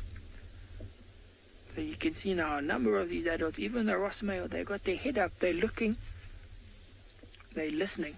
Now I think they can also hear some of these cubs calling, and they thought maybe it was the other lions. But if the other lions were calling, these ones would reply. It would be very, very loud. You would all hear it. Even all the way in London. Very, very loud. But I think for now it was just those youngsters just playing around. Just practicing. But you never know, it might instigate the adults to then do it themselves. Though they look like they're being a little bit lazy now. You can just see, it's like, you know, when I was growing up, we'd go away with other families and all the parents would sit on one side and all the kids on the other.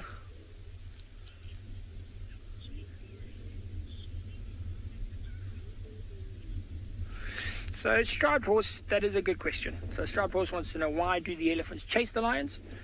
Surely the lions are not much of a threat to the elephants. And that is very true, striped horse. The lions are not much of a threat to the elephants. But, you know, elephants are,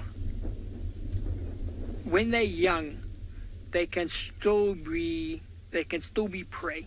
If you get an elephant calf, anything sort of 5-7 years, even older, sounds okay, maybe 7 or 8 years, if it's alone and it's separated and it's away from its family, it got lost overnight or something, and a pride like this came along, they could potentially catch it. It's not unheard of. I watched a video in Botswana where 32 lions caught a 20-something-year-old elephant. So it is possible. Striped horse is highly unlikely, but it is possible. And these elephants just grow up instinctually They are a prey species. Lions are a predator species. That's just how it is. Even if it is unlikely, that's just the way their lives are. It's just instinctual. So if they can, they will chase the lions away. It doesn't matter. You'll see. Remember when this female with the young cubs was denning? She had her den there in the river. And, we would say we don't get too close, things like that, because even those cubs, they're not a threat to anything. Those cubs can kill a mouse if it came past them. But if a buffalo saw them, or if a elephant saw them, they would try and kill the cubs, because they know instinctually these cubs could grow up. These cubs could grow up to then kill the buffalo, or kill another elephant. So it's just an instinctual thing, striped horse, to chase predators if you can. But on the subject of little cubs, it sounds like Tswala's little hyena cubs are still playing around quite a lot. So while we wait, we'll send you over there.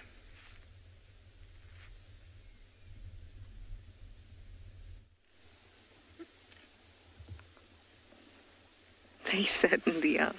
There are risks to the sticks, a risk to the mound, a risk to each other.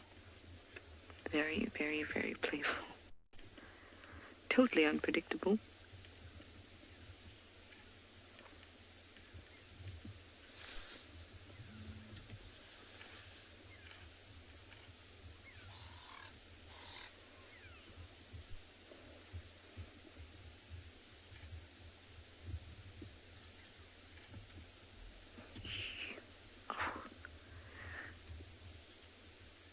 Getting the skin on the face is definitely not pleasant.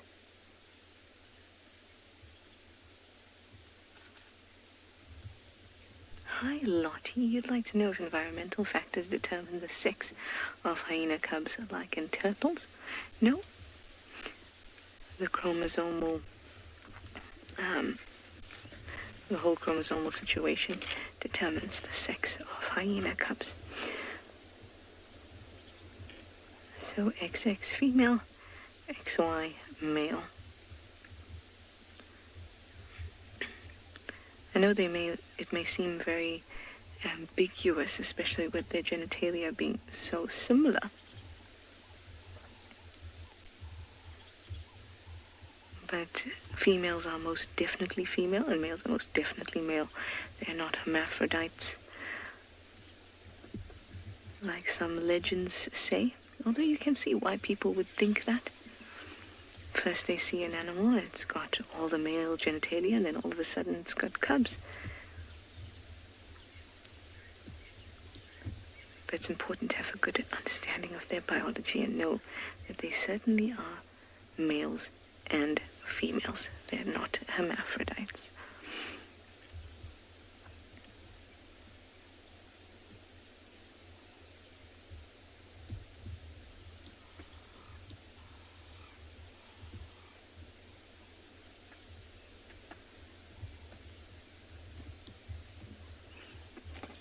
Too cute.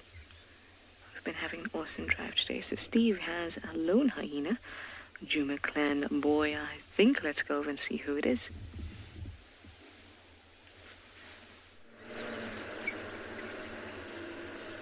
I'm not too sure, and it's not very cute, that's for sure. It's got its nose in the air though, everybody. This is how we find leopards the easiest way. The easiest way is actually when Shadulu comes to us in the morning and walks right past us while we're having a coffee. That's the easiest way. But then the second easiest way is a hyena that leads you to them. Watch out, BK. It's a hyena that picks up the scent. Sorry, the roof has got poles on it, which making it sound very violent in the back. But BK's okay, everybody. He's still alive. It sounded a little bit hectic there, but it was okay. I promise. So we're just going to follow this guy a little bit. I don't know who this hyena is. The ambient mic makes it sound very, very dangerous, and it's okay. BK, you're right, eh? Give everybody a thumb up. Come on, tell them you're right. There he goes. See, he's still got his left arm. He's fine. Okay, so I'm just going to follow because the hyena's got his nose to the ground. It walked across the airstrip there. We're still on Chitwa, and I've found Thalamba and Tingana a number of times with this exact strategy. And this is the area where Kuchava, who's one of Tandi's previous cubs, she's a fully grown, fully mature leopard with a one cub at the moment, one cub. And Kuchava means the scared one, although she's not actually scared. She's very beautiful, and if you haven't met her before, she resembles Tandi enormously. So a lot of these little shrubs that we're pushing over are bush encroaching species of the black monkey orange. They are very invasive here.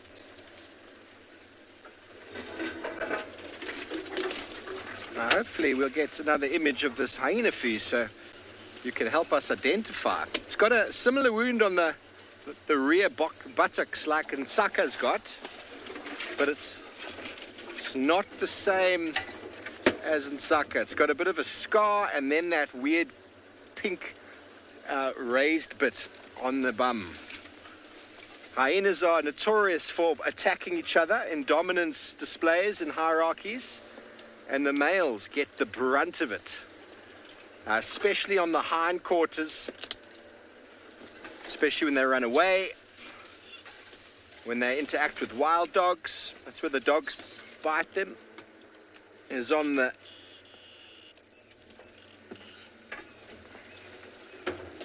bum.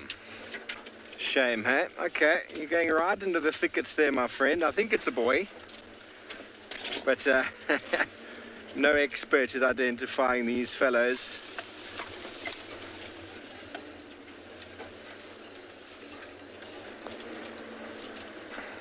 Can you even see him, BK? Or is everyone just watching the lovely back of my head?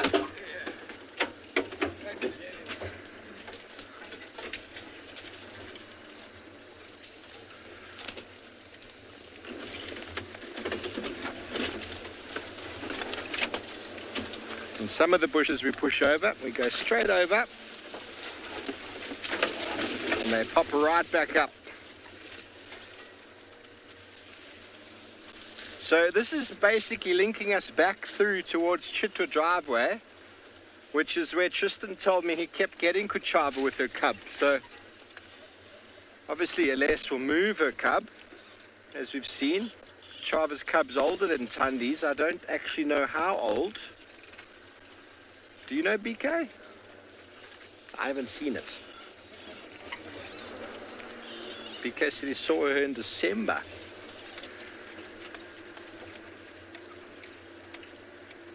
This could pay off well.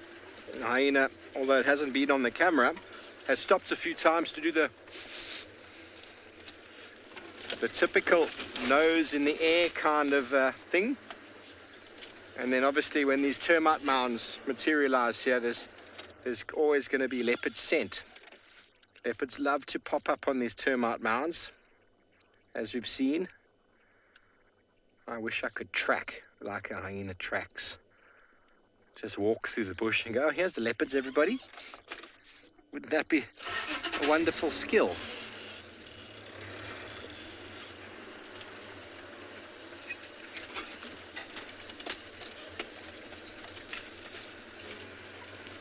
Okay, well, Shaun has already got some cats, so while we keep up with this fellow, let's send you back over to him and his lions.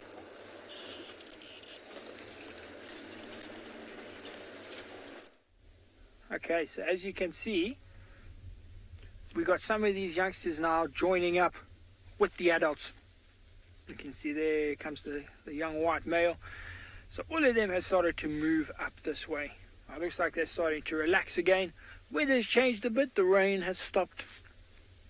Wind's died down slightly. Still getting very cold. But the wind has died down. So it's most likely these guys now, they're relaxing a bit. I don't know if I mentioned it earlier, but it looks like some of them have eaten. You can see, especially on the younger ones, some of them have quite full stomachs. And whatever they ate, I don't think it was anything big. They maybe had something like a wildebeest or a kudu. That was enough to sort of sate everybody, but not enough to make them all fat looking.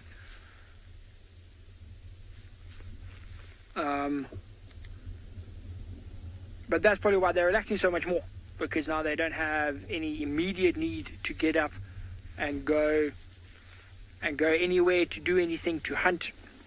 You know, I'm still assuming that they will roar again, because the pride hasn't joined up. The other ones are still missing. I haven't heard any more calling since the last time, and no more lions have come. So I'm hoping that they are still going to roar a little bit later. And OD brought out his really cool sort of, what would you call it, night vision spotlight, which doesn't emit an actual light. It just sort of shines, and the camera can pick it up, which is very cool. But for now, they do look quite lazy. You can see those ones at the back there on the right. They still got their heads up. They're still looking around. They're still listening. Now it just seems to be the busy time. You know, that's the second herd of elephants we've seen come down to the waterhole.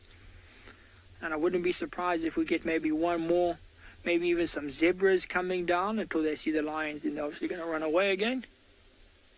But this is the time where a lot of those daytime animals will come and get their last drink before they go find a place to sleep for the night. You know, because now it's getting quite late. It's almost 5 o'clock.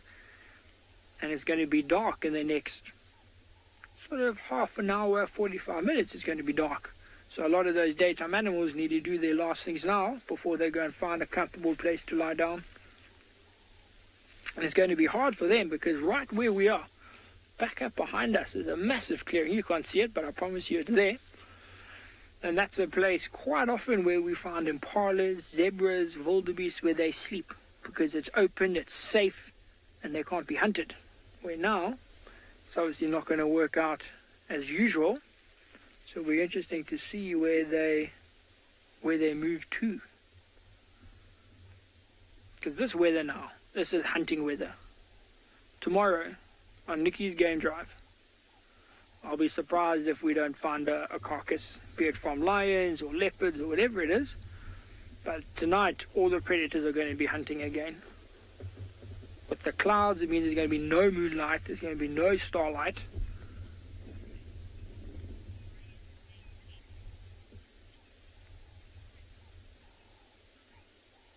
Okay, so we've got a question from Torek, wanting to know if the lions will sort of maintain their bonds. And will those bonds help them when they hunt? And Torek, definitely. Definitely. You saw as that young white male joined up with the pride, he sort of played with a number of them, bumped heads, they chased him. And it's playing, but it's a greeting as well.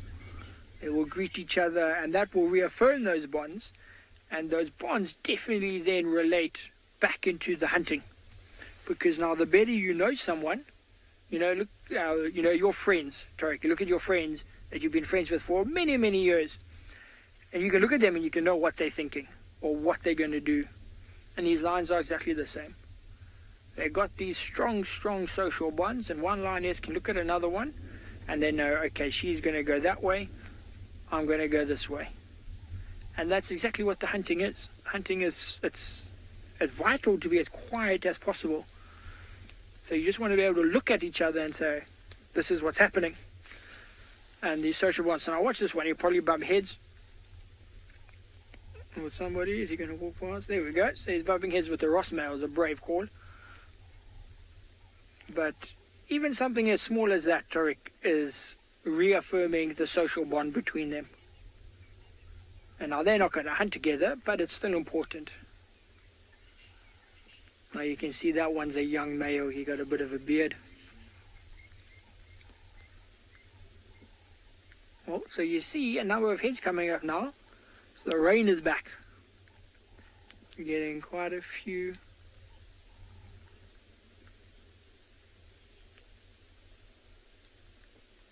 So we got a few raindrops coming, so we're going to sit here and pray and hope the rain stays away. While we do that, we'll send you across to Dylan, who I think has left the area of the baby pangolin.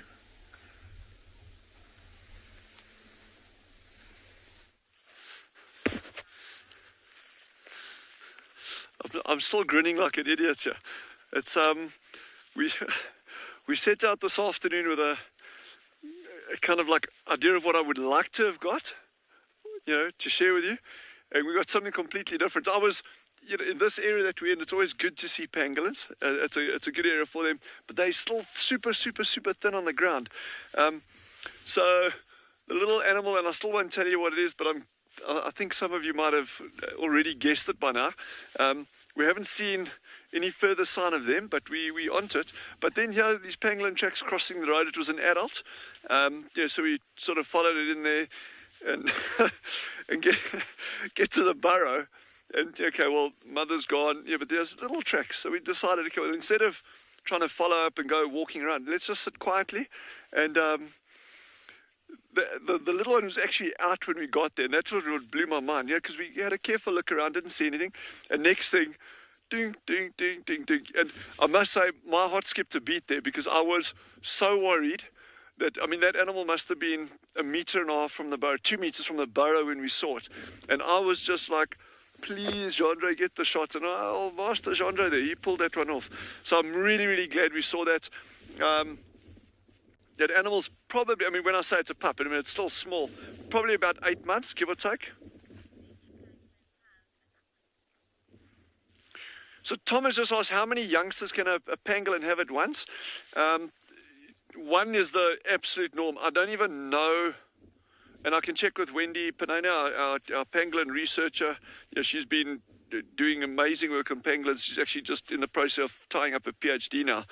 And I can check with her if any recorded cases are known of more than one, like twins. But to my knowledge, it'll only be one pup. And they are called pups, by the way. Yeah, that's the term for them. I'm just like blown away. This is just like, yes, no, this is amazing. And yeah, I'm actually quite speechless now. I don't know what to say.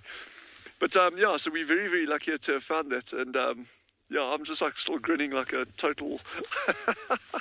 But it's good. It's we're going to carry on now to see if we can find other nemesis for you. But if we get that, then it's just going to be like icing on the cake. Anything now is going to be a complete bonus, even if it's a bird or even a tree is a bonus. But at least our colleagues have also been getting some amazing sightings this afternoon, so I'm very pleased. Pangolins anytime are good, anytime. Okay, I've got some tracks here of the other one. But I'm not gonna divulge just what it is.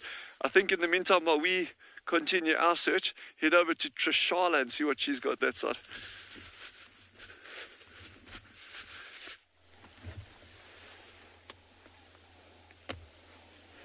I have, but so have you, Dil.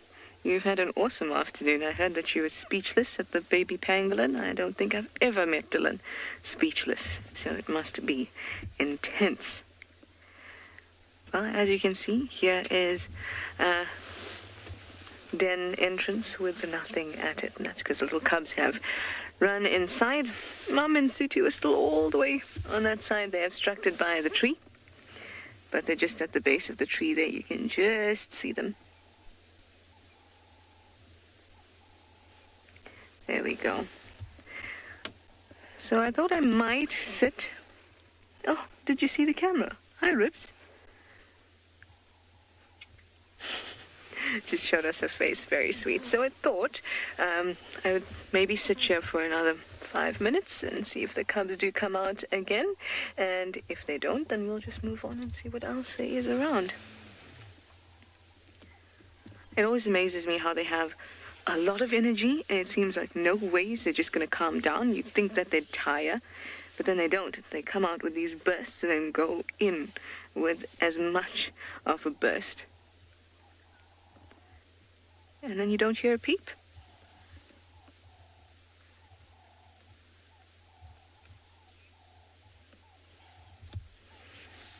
Ribbon's just lifted her head up there. Veronica, you'd like to know when Ribbon introduced these cubs to the clan, or will just happen naturally. She doesn't try to hide the cubs from the clan. So what will happen is that clan members will come round to the den. We've seen Saka at the den, we've seen Comet at the den, and Tima, Heart, Sutu, Swazi, and Ndebele. And that's quite a large number of the clan coming to the den. And the cubs being around. So it doesn't happen where she comes and introduces these cubs to the clan. The clan comes around and it happens in a very natural, sort of subtle process. She will maybe be a little bit protective of the cubs particularly with clan members that doesn't have great relationships with. So they build relationships and they kind of move together. For example, Koki and Pretty had a very good relationship, and Pretty was second in charge, or not in charge, but she was very well respected and high ranked. And Ribbon and June got on quite well. Now, we haven't seen June in a while. The last time I saw June was at that carcass on quarantine, which was a while back. It was during my last stint, I think. Yeah, that was with James and I. And that was the last time I saw June. So June hasn't been around very much, so perhaps she's fallen out of favor with Ribbon. But Heart has been around, and definitely in Tima, because that is Ribbon's daughter.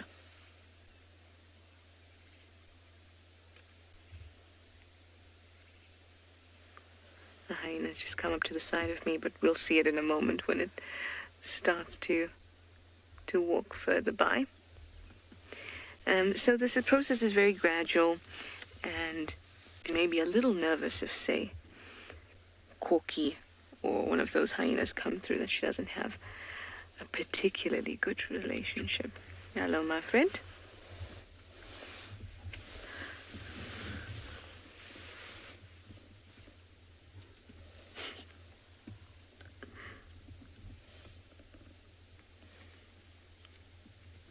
So they all sort of gather like this, and you can see this is in Tima.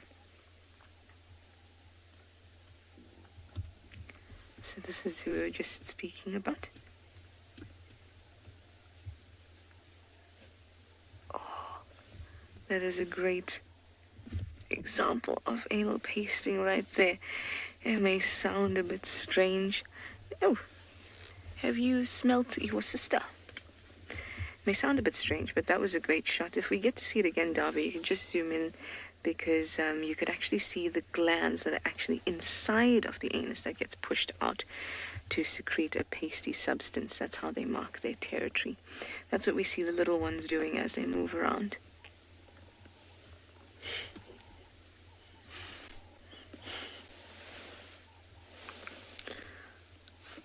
Darby couldn't contain his giggle there. Yes, it does happen. Hyenas are a strange bunch. But the stranger, the more interesting they are. And in order to be strange, I think you have to be particularly complex. And I think that stands true for hyenas.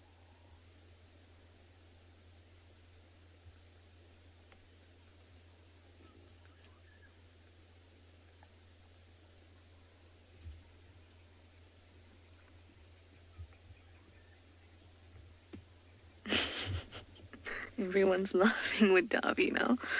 It's going to be difficult to explain these things and not have a giggle or two. But you know what? Science and biology is fun as well. Why not have a bit of a laugh? It's natural. Makes it fun.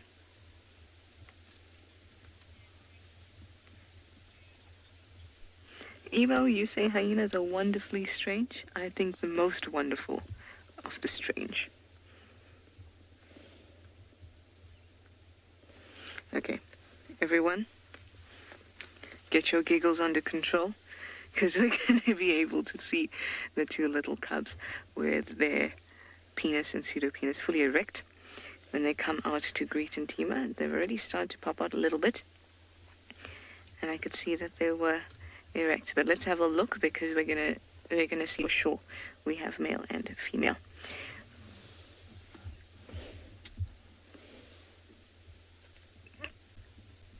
There we go. So that looks like a male. Can you see the shape of it? Very obvious head constriction just below it. So that looks male. All right, I'm going to send you quickly over to Ngala. Let's see what they've got for you.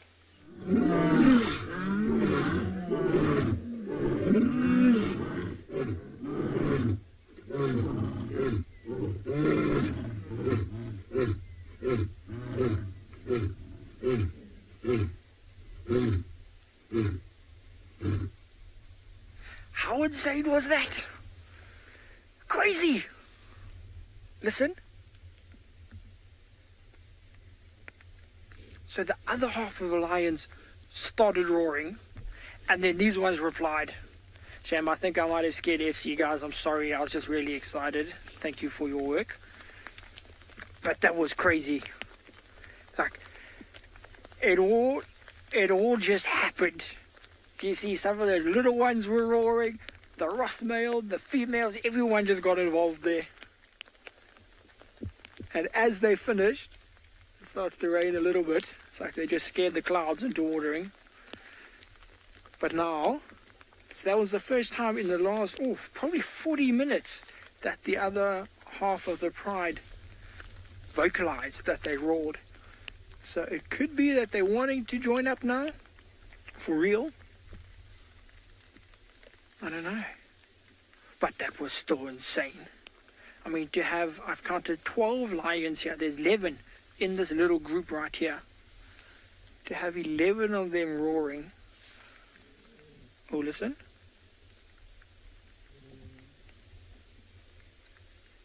So I don't know if you can hear. There's one little guy on the far right. It's not actually with the pride. There he is.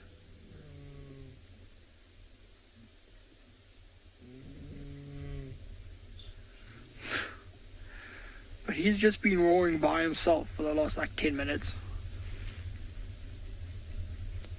But it's good, because he's actually getting quite loud. I've been quite impressed with how loud he got. And I think that made the other half of the lions roar, which made this half roar. So he must keep going. I think it might actually be a female. She hasn't looked this way. It hasn't looked this way. It could be a female.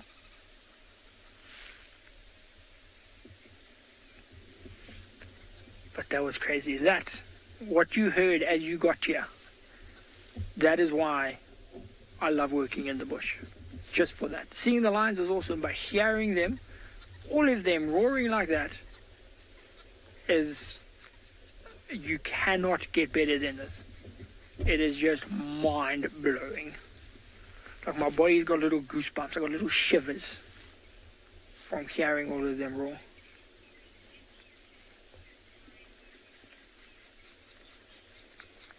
Okay, so 11-year-old Giselle wants to know, don't the lions' throats get sore when they call like that? Now, Giselle, I don't think so, hey? Because now, hopefully they'll do it again and then we can watch. And when they actually do that roar, they use their entire body and just sort of channels all the way up. So it's not just the throat, it's the whole body gets used, Giselle. So I don't think it hurts their throats. I don't think so. Maybe when they're practicing, some of the little ones, maybe for them, but I doubt it, Giselle. I doubt it.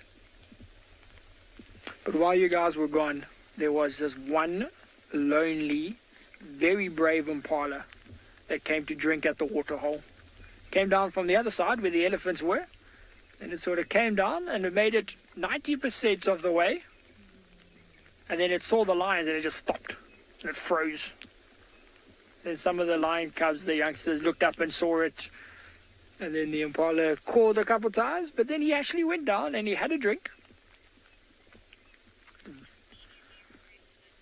I think it did regret that decision. It was very risky because as it started drinking it, it's put its head down. Like one or two of these youngsters stood up. And then Paulo was like, yeah, no, I'd rather dehydrate. Listen.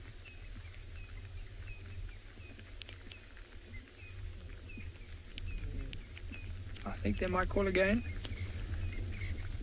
So if you look at the whole right here, Eddie, you see how many of them now have their heads up? When the Ross male and those females lift up their heads, that's when you know, listen.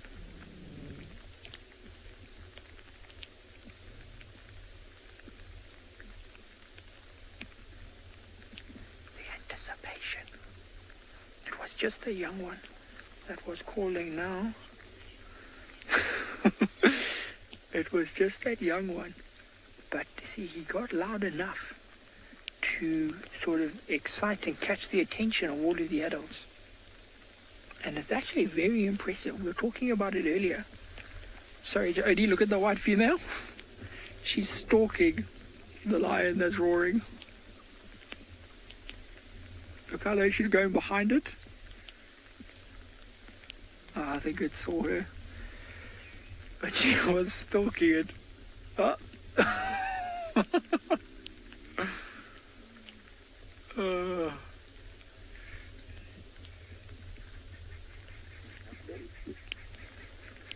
But you see now all of their attention speed, they're all up, they're all looking. And that's but what I was saying before that whole little sibling rivalry happened there was that I'm very impressed with that one that we just saw there and how loud it can roar. I mean, it's for its age and its size. I haven't heard of one. And she's very keen on doing it.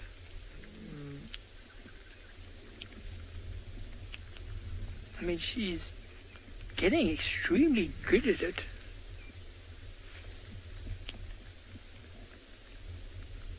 Now, imagine, give it 4 years.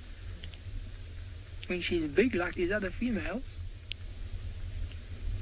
Have a crazy roar.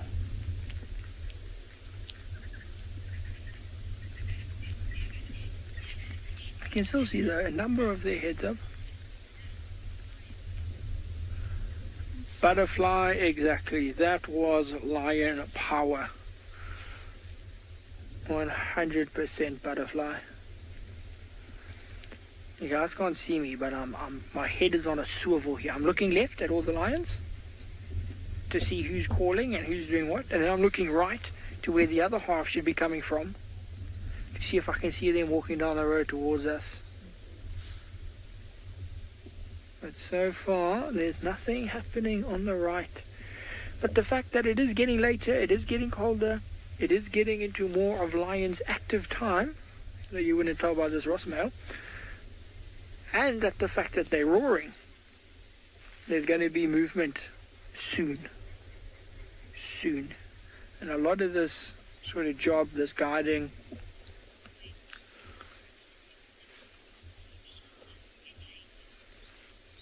a lot of this is just about timing. So we are going to carry on sitting here patiently, waiting. And while we do that, we send you back across to TRISHALA, who's having a good time with her hyena cubs.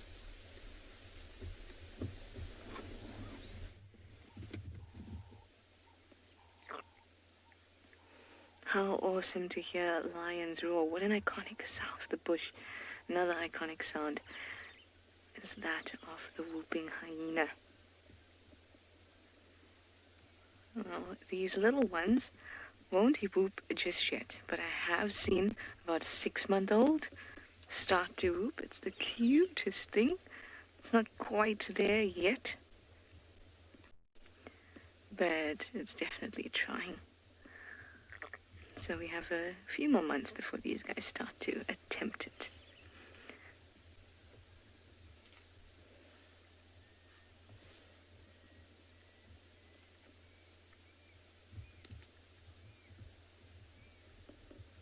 Now they found themselves a little scrap of something. It looked like a little patch of fur. And they were tussling with it a little bit. But they now seem to have lost interest, and it's back to these bushes that just seem to be all over this mound, and they have no idea why it's being so intrusive. bushes need to be attacked.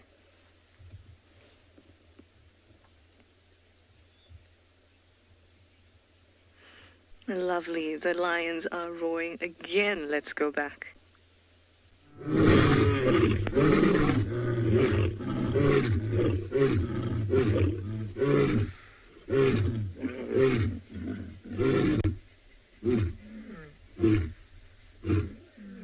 Guys, it's crazy.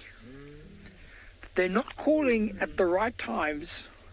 It's like, they don't warn us, they just start calling. It's very bizarre. But again, it was a similar thing in that the lions on the right, the ones that we haven't seen, started off. And then these ones responded very quickly. It was a very, very quick reply. The other ones hadn't actually even stopped calling. And I think because it was so quick, and I mean in between the last roar that you heard and the roar that you heard now was only about seven odd minutes, maybe a bit longer. So it's getting much, much shorter in between calls, which is a good sign. You know, they're trying to triangulate each other, they're trying to find exactly where each other are, and they might start calling a bit more regularly until they join up. So you can see.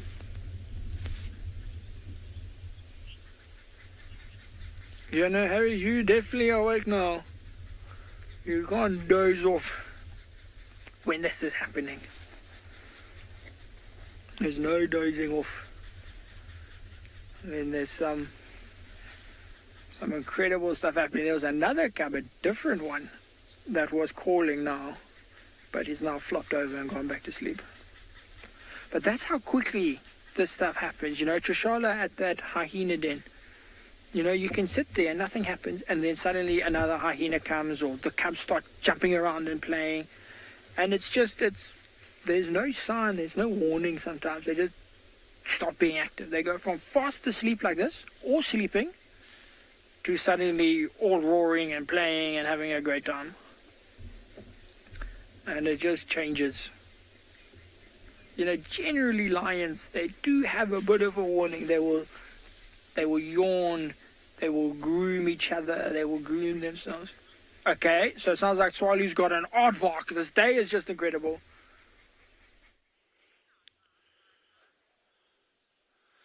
And there we go, the $1 million card. And I'm sure a lot of you already guessed what we were looking for. We were just battling to find it, and one of our tracking teams actually found it for us. So there's your aardvark. How insane is that animal? And for those of you who've never seen one, and that's tons and tons and tons of people, this is one of the big safari specials on any reserve. You know, you can find lion, you can find elephant, rhino, whatever. To find an aardvark is almost the gold standard. That pangolin, in my books, probably beats it, but this is an absolute incredible sighting. There's nothing else on earth like it. Some people call it an ant bear, but it has no resemblance to a bear whatsoever in any way. You know, unless that's just referring to the way it goes, you know, feeds on ants and termites, but there's absolutely no resemblance to a bear. It's not even related. It's what they call a monotypic genus. It's the only one in the genus. There's nothing else on earth that resembles it. This is nuts. This is absolutely insane that we found this. Well, for those of you losing their minds out there, trust me, Jandra and I are exactly the same. We're actually just going to go, Jandra, can you still see it there? Or we're going to, okay, we're going to go forward here quickly, all right. We're going to go around, look at this. Yeah.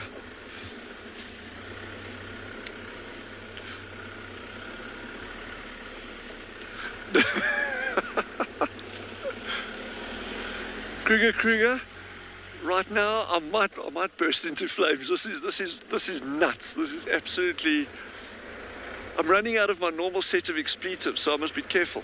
But this is really good. I don't want to get too close with the sound of the engine and spook it. I'd rather us actually observe it from a distance and see if it does any digging in it. And of course, old Jandre's getting some good backlight there, so he's just like in seventh heaven. I'm hoping that we actually see the birds tagging along behind it. Have no idea how long I've been waiting these past 3 weeks to show everyone an aardvark. I'm just going to go forward over here. We're gonna stick with this as long as we can. Okay, there's out there again. I'm just gonna go a little bit further up this road. We might get a nice shot coming back here.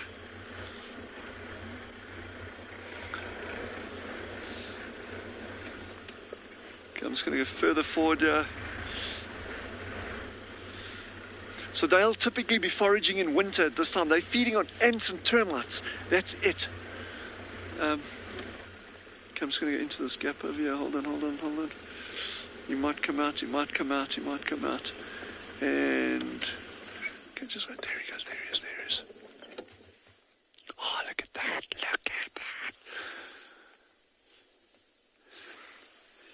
One of our challenges that we got here now is the wind. They are super sensitive animals in terms of hearing and sense of smell. Their eyesight is very mediocre. I mean, they can pick out movements pretty well, but eyesight itself is not great, but hearing and sense of smell is brilliant. So when we're looking for aardvark, I personally favor a decent breeze, like a constant breeze, even if it's freezing cold. I don't mind, as long as it's a constant breeze in one direction, because then you can really use that wind to actually approach him, and you can approach him on foot pretty easily without them even knowing that you're there. But this breeze now has really dropped down. There's hardly a breath of wind, and it's just really difficult to approach him closely, so we're not even going to try. So we're just going to stick in the vehicle. I'm just going to get a little bit further forward here for you. It's moving parallel with the road, which yes, I am like, woo, this is it, eh? And like for 3 weeks, Chandra and I have been looking for these. And, yowzers. This is Kalahari, guys. I'm just going to stop there. Okay, when he stops and like very alert, I'm just going to stop, even if he's obscured by some bushes.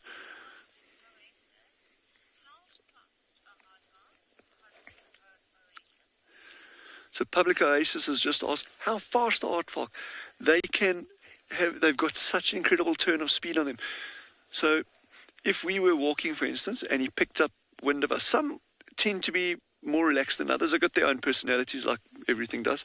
But yes, if they get spooked, they've got a gallop on them, and typically they don't run very far, but they normally just dash down the first hole that they get to.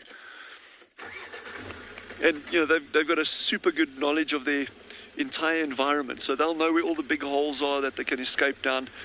And if you sit quietly 15-20 minutes, they normally come out again if you've got the wind in your favor. I'm just going to go a little bit further up here. Wow, one of our guides has got 11 lions roaring now, so head back that side. We're going to follow the aardvark.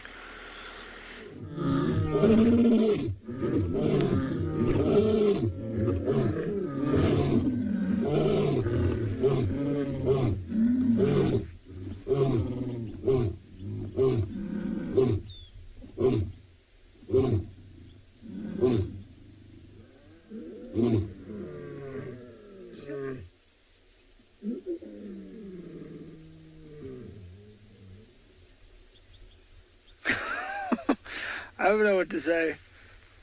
Oh, look on the right there. There comes the other Ross male. So you can see now, as Odie zooms in down there somewhere, is the other Ross male. So this is why. Can you see it, Odie? You got straight ahead. So there he's coming. This is why they've been roaring, so that they can join up, so that they can find each other. This is why they're doing it. And I don't know if you can see them. Oh, how regal does he look? Beautiful. So you see, you can probably smell that. The wind's blowing from our left to our right, so he's downwind of the ones we've been watching. now that he can hear them. Or see them, sorry. Smell them, see them. He's heard them multiple times, as so have you. Now he's coming to join up. He looks beautiful. Now, much better looking than his brother. His brother's now got his head up. But we're going to stick on this guy here, because I want to see if behind him, the rest. So remember, there's still the young male, 2 females, and the 2 cubs that were with him. And if he's gotten up, I'm sure the rest of them have too. The males are generally notoriously lazy. So I'm sure the rest will start peeking out of the bushes. And as you guys can see, we are in sort of night vision mode. That's why everything's got that sort of monotonous grey colour. It's getting quite dark here, so we just got our night vision on. I'm interested to see what he does. So what he's doing is actually walking now along the road. It's just much easier to walk along the road. There's no thorns, rocks, things like that. So he'll walk down the road and then come. Now it'll be interesting to see, does he go to the females first? Does he go to his brother first? Who does he greet first? There seems to be something caught his interest. Looking back there, I wonder. I cannot see anything. I thought maybe the other lions took that route around.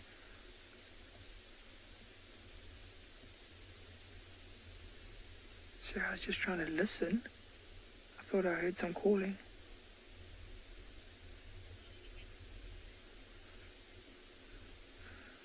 Okay, yes, so while we wait here, we're going to send you back over to that really cool artwork.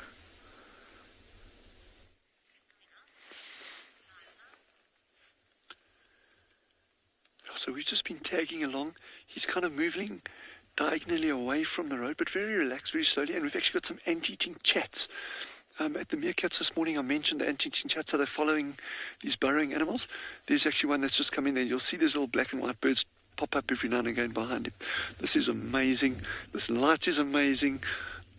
Everything about this is amazing. Ah, yes. We should really do this more often, eh? Like tomorrow morning, for instance. Oh my word, this is brilliant. Like I say, he's kind of moving at an angle away from the road, but I'm not going to... We've had such a beautiful sighting. You know, there's absolutely no need to go closer. And just observing him from a distance like that, the birds are doing what they do best, tagging along with him, you know, waiting for him to dig. He's doing what an aardvark does best, which is the digging. So they use different kinds of burrows. Oh, sorry, I wanted, before we go further there, we were talking about the pangolins and how many pups they have. And Wendy, our pangolin researcher, she just sent me a lovely message confirming, I think there was a paper from 1991 of one recorded case of pangolins having 2 youngsters, having twins. So that's just out of interest before I forget. So Wendy, thanks a million for that. That little pango's just got his nose at that bush there.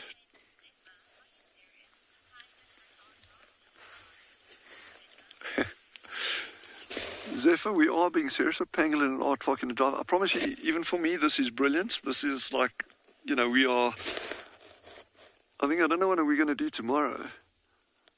I think, you know, just sit on the veranda with our feet up and look at some birds flying past. Jandre really wants to get his...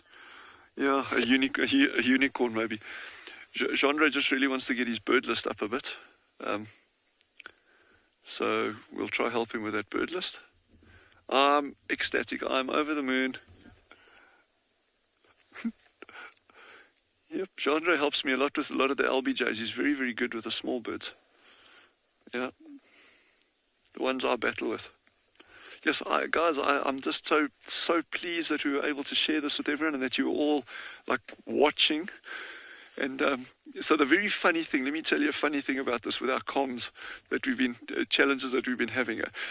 We've had, I think, how many? 2 aardvark sightings, 3. And it's just we're battling to actually get them out for you guys. So this is now, I'm done here. This is just, yeah.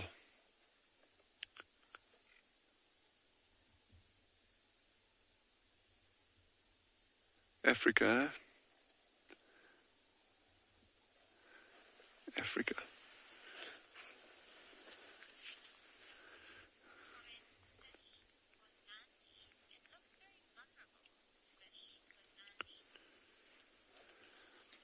With Andy, you know what, aardvark, they do look vulnerable, but their defense is a insanely good ability to dig. There are lots of records of people historically trying to dig aardvark out of burrows with no success. They just can dig at a phenomenal rate. In fact, I would gladly challenge anyone to try to dig an aardvark out of a burrow in the Kalahari. I'm not recommending doing it. I'm just saying, you know, if there was a hypothetical race between who could dig faster, an aardvark or a person with a spade, and that there is no ways you would keep pace with an aardvark. So they've got, and again, I mentioned earlier, you know, remember when an aardvark starts feeding like this, he's not working with a clean slate. There's obviously been aardvarks for millions and millions of years. You know, they've evolved in these environments. So we just like a little point in a graph right at the end of, you know, at this point in the evolution. So this landscape has always had aardvark in it. There must be tens of thousands of different burrow systems on Tswalu. Not each one is an aardvark, but that have been dug. You know, there's one particular burrow system that I know of that's been in existence for at least 14 years. With different kinds of inhabitants in it. So these burrows last a long time. So when this aardvark's moving around, it's not like if a leopard springs out that he has to go and dig his own burrow quickly. You know, he can be moving around feeding and then just disappear down the nearest burrow if danger threatens. So, you know, it's not like they're completely defenses. And their senses are just brilliant. Their sense of smell and hearing. So and that's why I'm trying to really keep our distance here. You know, you've got to be super careful how you approach them. But hopefully over the coming weeks we'll get some more sightings and hopefully also a little bit closer. But in the meantime, head over to SHAUN and see what he's got on that side. Yes, this is brilliant. Ha.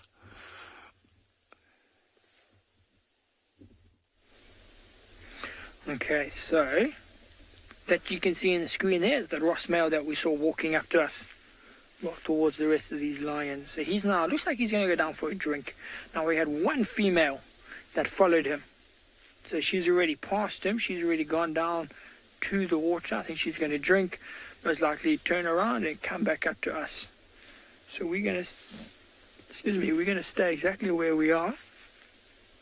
But now it's interesting because the other female with the young cubs, as well as that Sabadov male, have not joined up yet.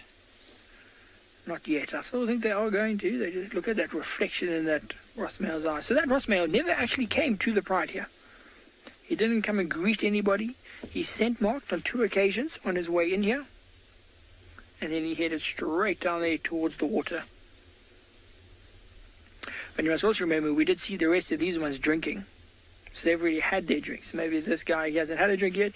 He's going to go get his. And then after that, make his way back up here.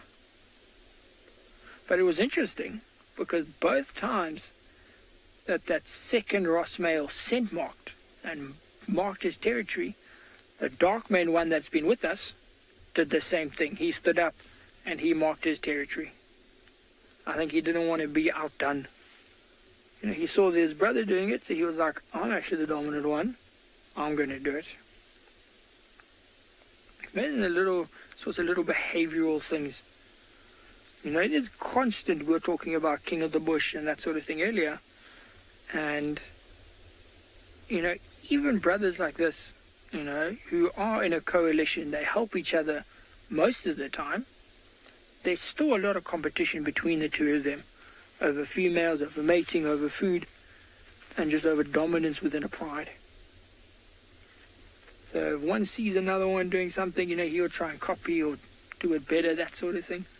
So you'll often see a lot of competition between them.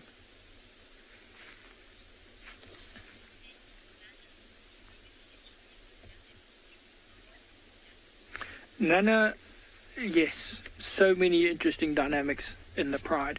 And there's still, Nana, there's still things that I am seeing, behavioral things, different dynamics that I am seeing that I haven't seen before. And I've been following this pride since, 2017. I've been following them watching and, learning, and there's still things that I'm seeing for the first time. You think you know the lions, Nana, you think you know, and then something changes. And you're looking at a whole new thing, and you don't know what to say to your guests. You're just like, it's the first time I've seen that, everybody, I don't know. So it's very cool, and that's, what keeps it so interesting. You can go on safari 10,000 times, and it will still be interesting because something different will happen. There will be a behavior or just something unique on every single trip. Now, I'm interested to see now if the other 4 lions that we're missing are actually going to come here. Maybe that female is hearing the rest of these guys roaring all the time, and she thinks, hold on, it sounds a bit too rowdy to bring my 2 cubs here. Because remember the last sighting we had, they got a little bit rough. There was a lot of nipping and biting, and, yes, it was playing, but it can always just change. So maybe she thinks, it sounds like it's a bit too rowdy there, a bit too rough, I'm going to stay here. And same for that young male. That young male is probably like, there's a Ross male calling there, not the nice one, I'm going to stay away. It's possible. It's possible. That's why I'm actually quite interested to sit here as long as we can and just see. Do they join? Don't they join? Does this Ross male actually come back up the bank? He hasn't come back up yet. Does that female? She should. I'll be very surprised if the female doesn't come up here to greet the rest of the females. Oh, listen.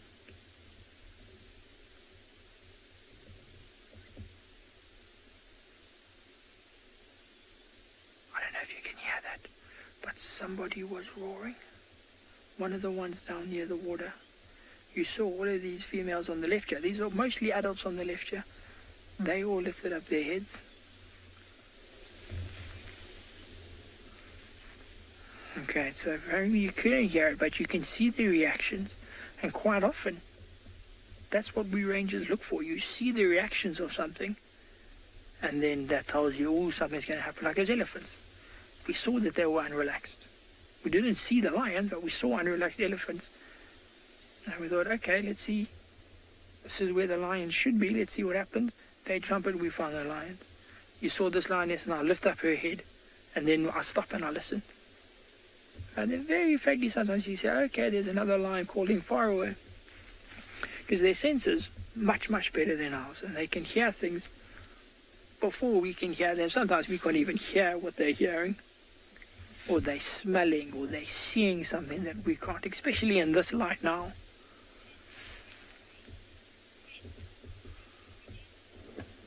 Rosemary, the suspense is half of it. Will they roar again? What are they going to do? Are they going to be friends? Is that male going to come up? Is the female going to come up? Is the young cubs going to come here? Or are the young cubs going to come here? The suspense, Rosemary, it's crazy. Crazy. But you see that now. We were talking, I can't remember who asked the question, but about bonds and behaviors and hunting. And you see that one lioness got up, went over to most likely her sister. I can't see here in the darkness. But then most likely her sister gonna go there, get some grooming done, maybe groom her back, reaffirm those bonds. And now you may see, so what you're seeing on the screen now, that sort of light grey, that's not what we see. We see darkness. Like it's pretty dark where we are right now. I can obviously see where the lions are, but I can't make out those individual markings on the face that we would use to identify them. I can't see that. But you look at those two, they're fairly similar size in terms of the heads. Maybe that one on the left has got a bit of a bigger head. But they're all awake now. This is now their active time. We've been talking about how the later, colder, that's when they get more active. This is exactly the sort of time we're waiting for.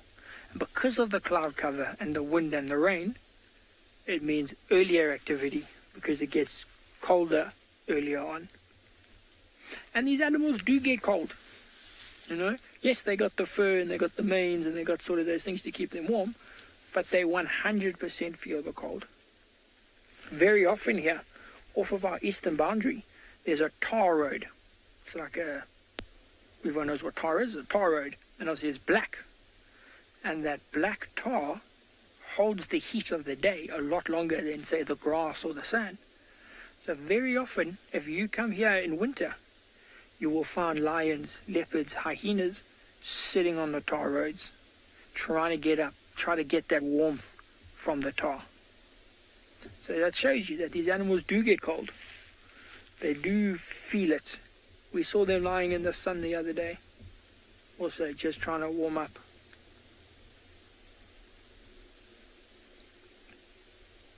See the white one at the back there? He's looking down there to see his brother. That's where the waterhole is, and I think he's waiting to see what his brother does. I can't see his brother. He hasn't come back up the bank. He could just be lying in the sand. You know, possibly he dug down a little bit to some warmer sand, and he's lying.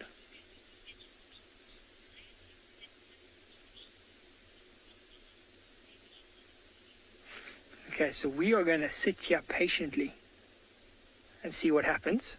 While we patiently wait, though, we're going to send you across to TRISHALA, who I believe is on a hunt for chameleons.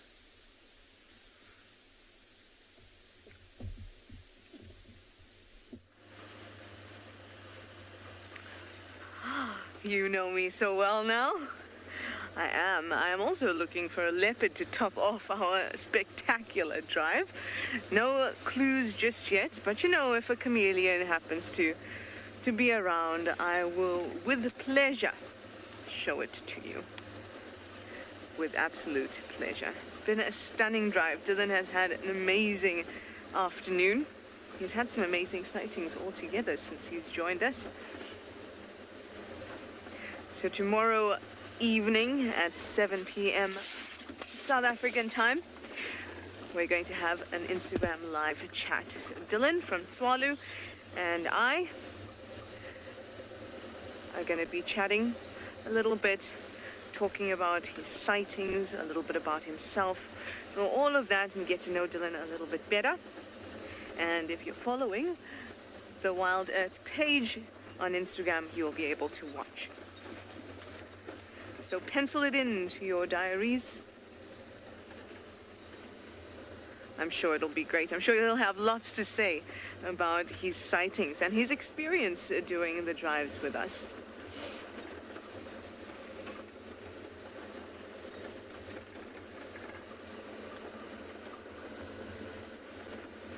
And no chameleons just yet. No leopards just yet. Julie, you say that's so exciting. Will there even be a fire? You know, Julie, with the way it's going with us and the fact that we have all these different locations, we have to think about new and innovative ways to have fireside chat. And indeed, there will be a fire. There will be two fires, one on Djuma's side, one on Dylan's side, and it will be a fireside chat, everyone. It will just be over Instagram Live.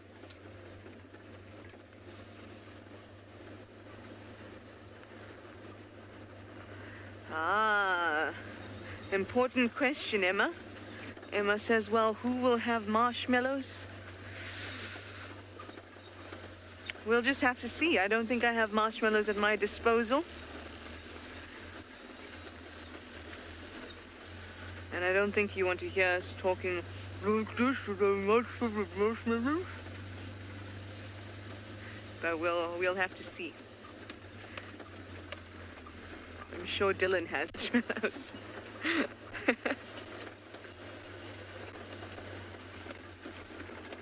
Let's ask Dylan what he thinks about tomorrow's chat, and you can also ask him if he's got marshmallows for us to roast.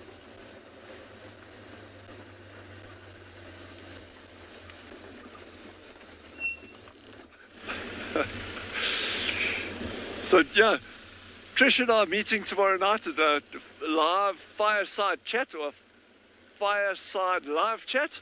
Yeah, and it's going to be so cool. We did a trial run today for the likes of me that are technologically challenged. and it all worked fine. So I think, yeah, it's going to be really, really cool. And it's just going to be nice to discuss, you know, the different things that we've been seeing in these totally different habitats. I mean, it's like, you know, Trish has actually been up to Tswalu. She's seen this environment. I've spent quite a bit of time down in that area as well. So it'll be actually really good to just chat about these different areas. And of course, as always, if you're able to join us, that would be first prize. So as we're ambling along here, we hold out hope all the time. So we're not looking for anything in particular, because then I think I'll just be absolutely totally greedy if I'm hoping for anything else. But you know, you never know what we'll find, and it's still a very, very good time. The temperature's dropping now, but it's still a very good time for aardvark. They can be moving. Things like brown hyena will be out now. African wildcats. And you never know, maybe another pangolin. Wow. Now I'm really just like trying to milk it now. But look at this. Look at the skyline. The skyline is off the charts.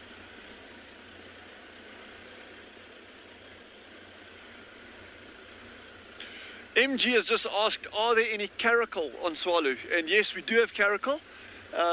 Some people know them as a lynx, but you know, the lynx is more associated with the States and Europe and that. So ours is, the correct name is a caracal. They are magnificent animals, very, very, very shy in these parts, but they are definitely out here. Just look at the sunset, look at this, look at this. I'm going to stop right here because this is just off the charts beautiful. Look at that. Oh my word. Yeah.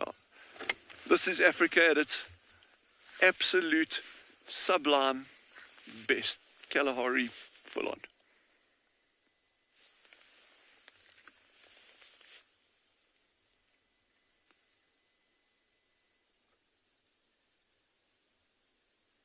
I'm just going to be quiet now. This speaks for itself, so.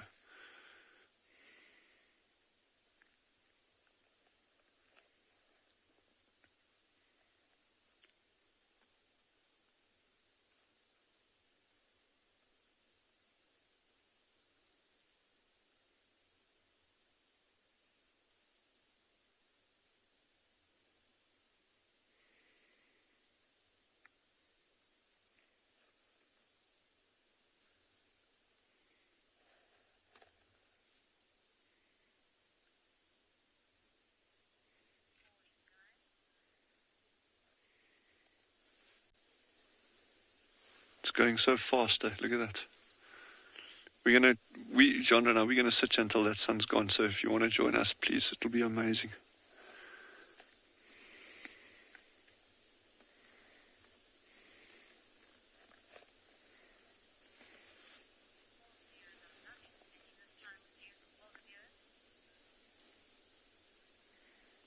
Yeah, and it's a privilege being able to be out here and having you all with us. I mean, this is what it's about.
No words needed.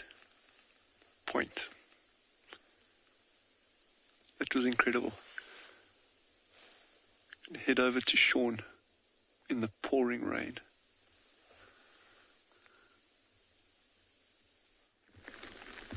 Okay, so you can see here, we got a lot of these lions are now coming back from the water to join up with this one. Now, I don't know if you can see on your screens or hear it, but it's starting to rain very, very heavily here. Oh, there comes the other Ross male. So what we're going to do, we'll hang around for about a couple more minutes. I want to see them all come together, but then with this rain, we are going to have to leave them be. Now, very interesting. So just as this rain came, they all left the edge of that water. Now you can see there's just lions everywhere. They left the edge of the water and they came back this way. Now I heard some impala's alarm calling in front of us, but quite far away. And I think that may be the other 4 lions that we're missing, just dropping into the trees, trying to get some protection from the rain. Just like that Ross male in the background there, you can see he's heading for that bush. I don't know if he's going to scent mark or lie down. No, you see he's lying down now. He went. Yeah, Dylan, it is quite uncomfortable out here. It's raining pretty heavily. And you can see that's why that one male there went undercover, went into that bush there. Now, the difference between sort of the other lodges and us is we don't have a roof on our car. No, it's raining. We don't have a roof, so we're getting very wet. So is the camera. So as I said, we'll watch these two join up here, but then we are going to leave them. But while we wait to see, guys, it has been a fantastic afternoon. It's been pretty incredible. Pangolins, lions roaring, aardvarks, lions roaring, hyena cubs playing. I mean, just a crazy, crazy afternoon. And I think now that these guys have all joined up together, one big happy family again, we are going to leave them here in the rain and make our way back towards camp before we have to swim there. So guys, thank you very much, and we'll see you all tomorrow morning.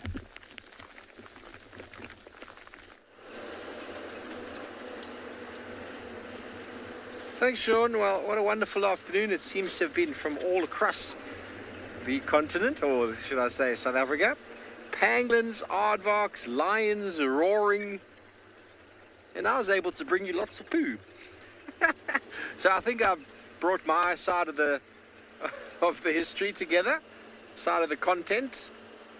Of course, seeing a pangolin and an aardvark in one show is just, yeah. Well, I was in the Kalahari years ago. I saw my first pangolin. First evening there, I saw an aardvark bat-eared fox. It was just crazy. It is such a wonderful place for those animals. I'm super happy able to see 2 of them. See me, no doubt, Dylan and Jandre were over the moon. So our hyena led us all the way to Chitwa Lodge, and then he went inside Chitwa Lodge. So much for him leading us to something of interest. Hyenas are well known for visiting lodges in and around Sabi Sands. I didn't get an ID on him. So we are now on our way slowly home on the west with the idea of a last-minute critter. Last-minute something. Maybe the lions will come in on the west. It's always a road I like to check for that. It's in a road that Hukumuri likes, the big male leopard from the west. He limps on. We did have elephants in this block this morning, being a bit upset with life. We couldn't find out why, but it's possible that someone by the name of Hukumuri was lurking around. We tried to find the lions that are hiding somewhere in a block in Simbambili, but now maybe they've finished whatever they were eating and they've decided to come back. So, last minute critter, everybody. What's it going to be? Send through your one-word #WildEarth. Maybe you'll get it right. There's no prizes, I'm afraid, just the knowledge that you guessed right. Throw it in the YouTube chat stream as well. What's the last minute critter going to be? Ah, Dizzy says last minute porcupine. I heard that last night as well. Somehow, I mean, I'd love to say yes, we're going to find a porcupine. But putting them on camera is almost like putting aardvarks on camera in this place. They're around. We track them all the time. We find their activity all the time. I can't wait to show you their dung. Yes, everybody, porcupine dung looks like cocktail sausages. Yes, you heard right. Cocktail sausages. We've all had them. We've all seen them.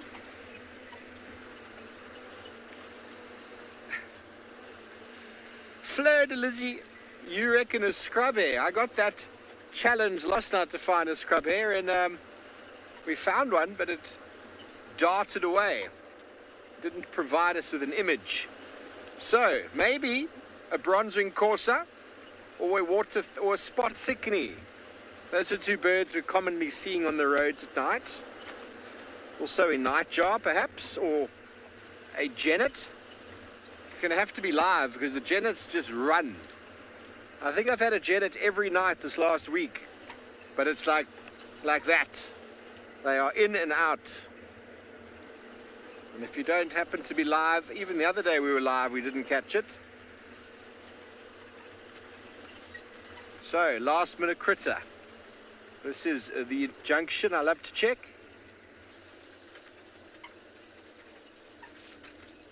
Sorry, for some reason.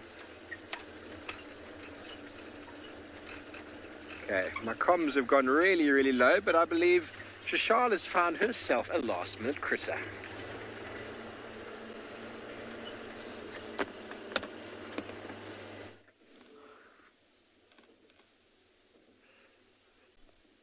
It is a last-minute critter. I promise it's there. It's a flat-necked chameleon. It's the same one that was really large. That's been hanging around the Gallagher Pan area.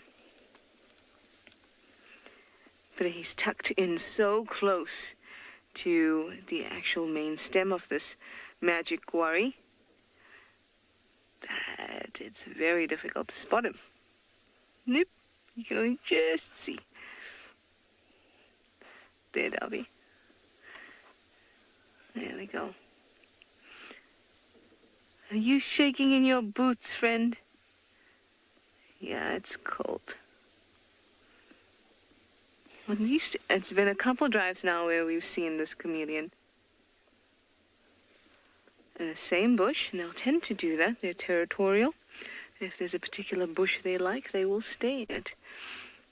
But during the day, they will go out at. It's in the evening that they tend to return to their favorite bush.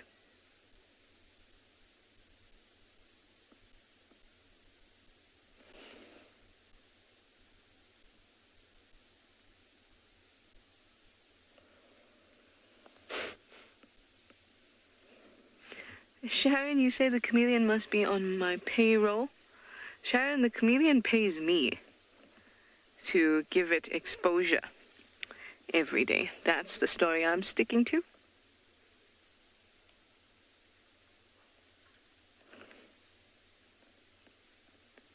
I hear Ellie's.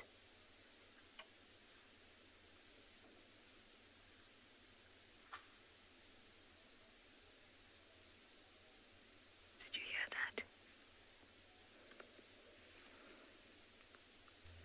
Well, I hope the ears don't have a certain affinity for this bush, because then this chameleon will be gone.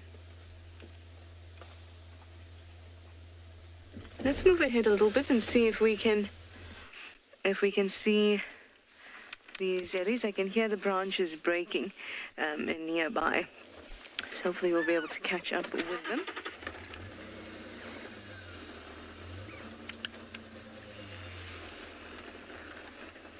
Thank you, chameleon.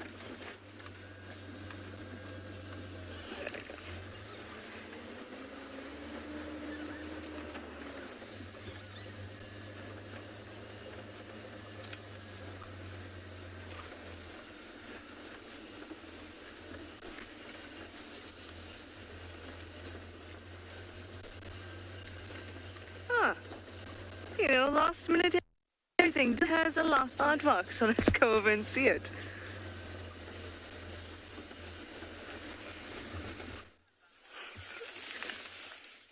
I can't believe this, guys. This is unreal. I'm just going to go forward here a little bit. Is he coming out? Okay, is he coming out? I can't see him from there. There he goes, there he goes. Aardvark number 2. Aardvark number 2. This is absolutely off the charts. I am stunned, eh?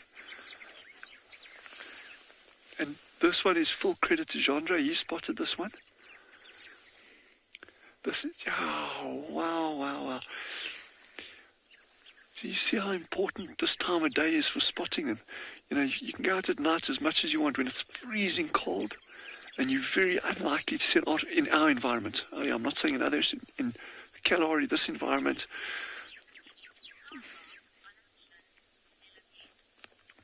yeah, Penelope says that's an aardvark on a mission. It certainly is. Going to the left there now. Yes, can you believe 2 aardvark in one? Yeah, probably within 40 minutes of each other, half an hour of each other. Yeah. Now I can retire.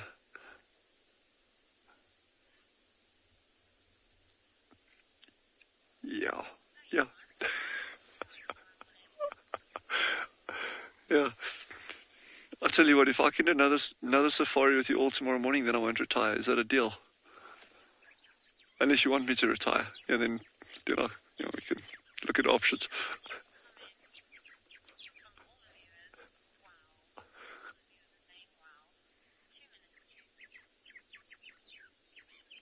Incredible, eh? There he goes, just coming out on the left of that bush now. We're trying to move as little as possible on the vehicle because yeah. Lauren, I don't know what lottery ticket I got today, but it was a winner. So and that's Jandre and myself. I think yeah, we got something good going in terms of finding animals. Jeez.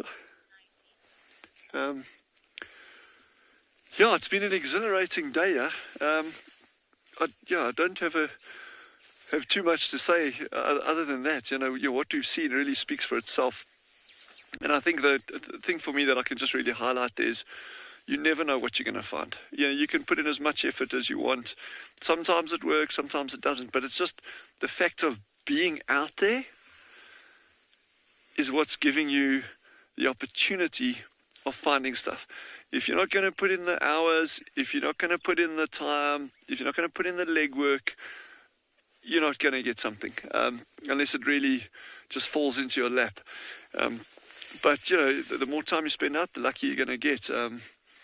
Gary Player, the golfer, someone once asked him, what do you ascribe your luck, your short game luck to?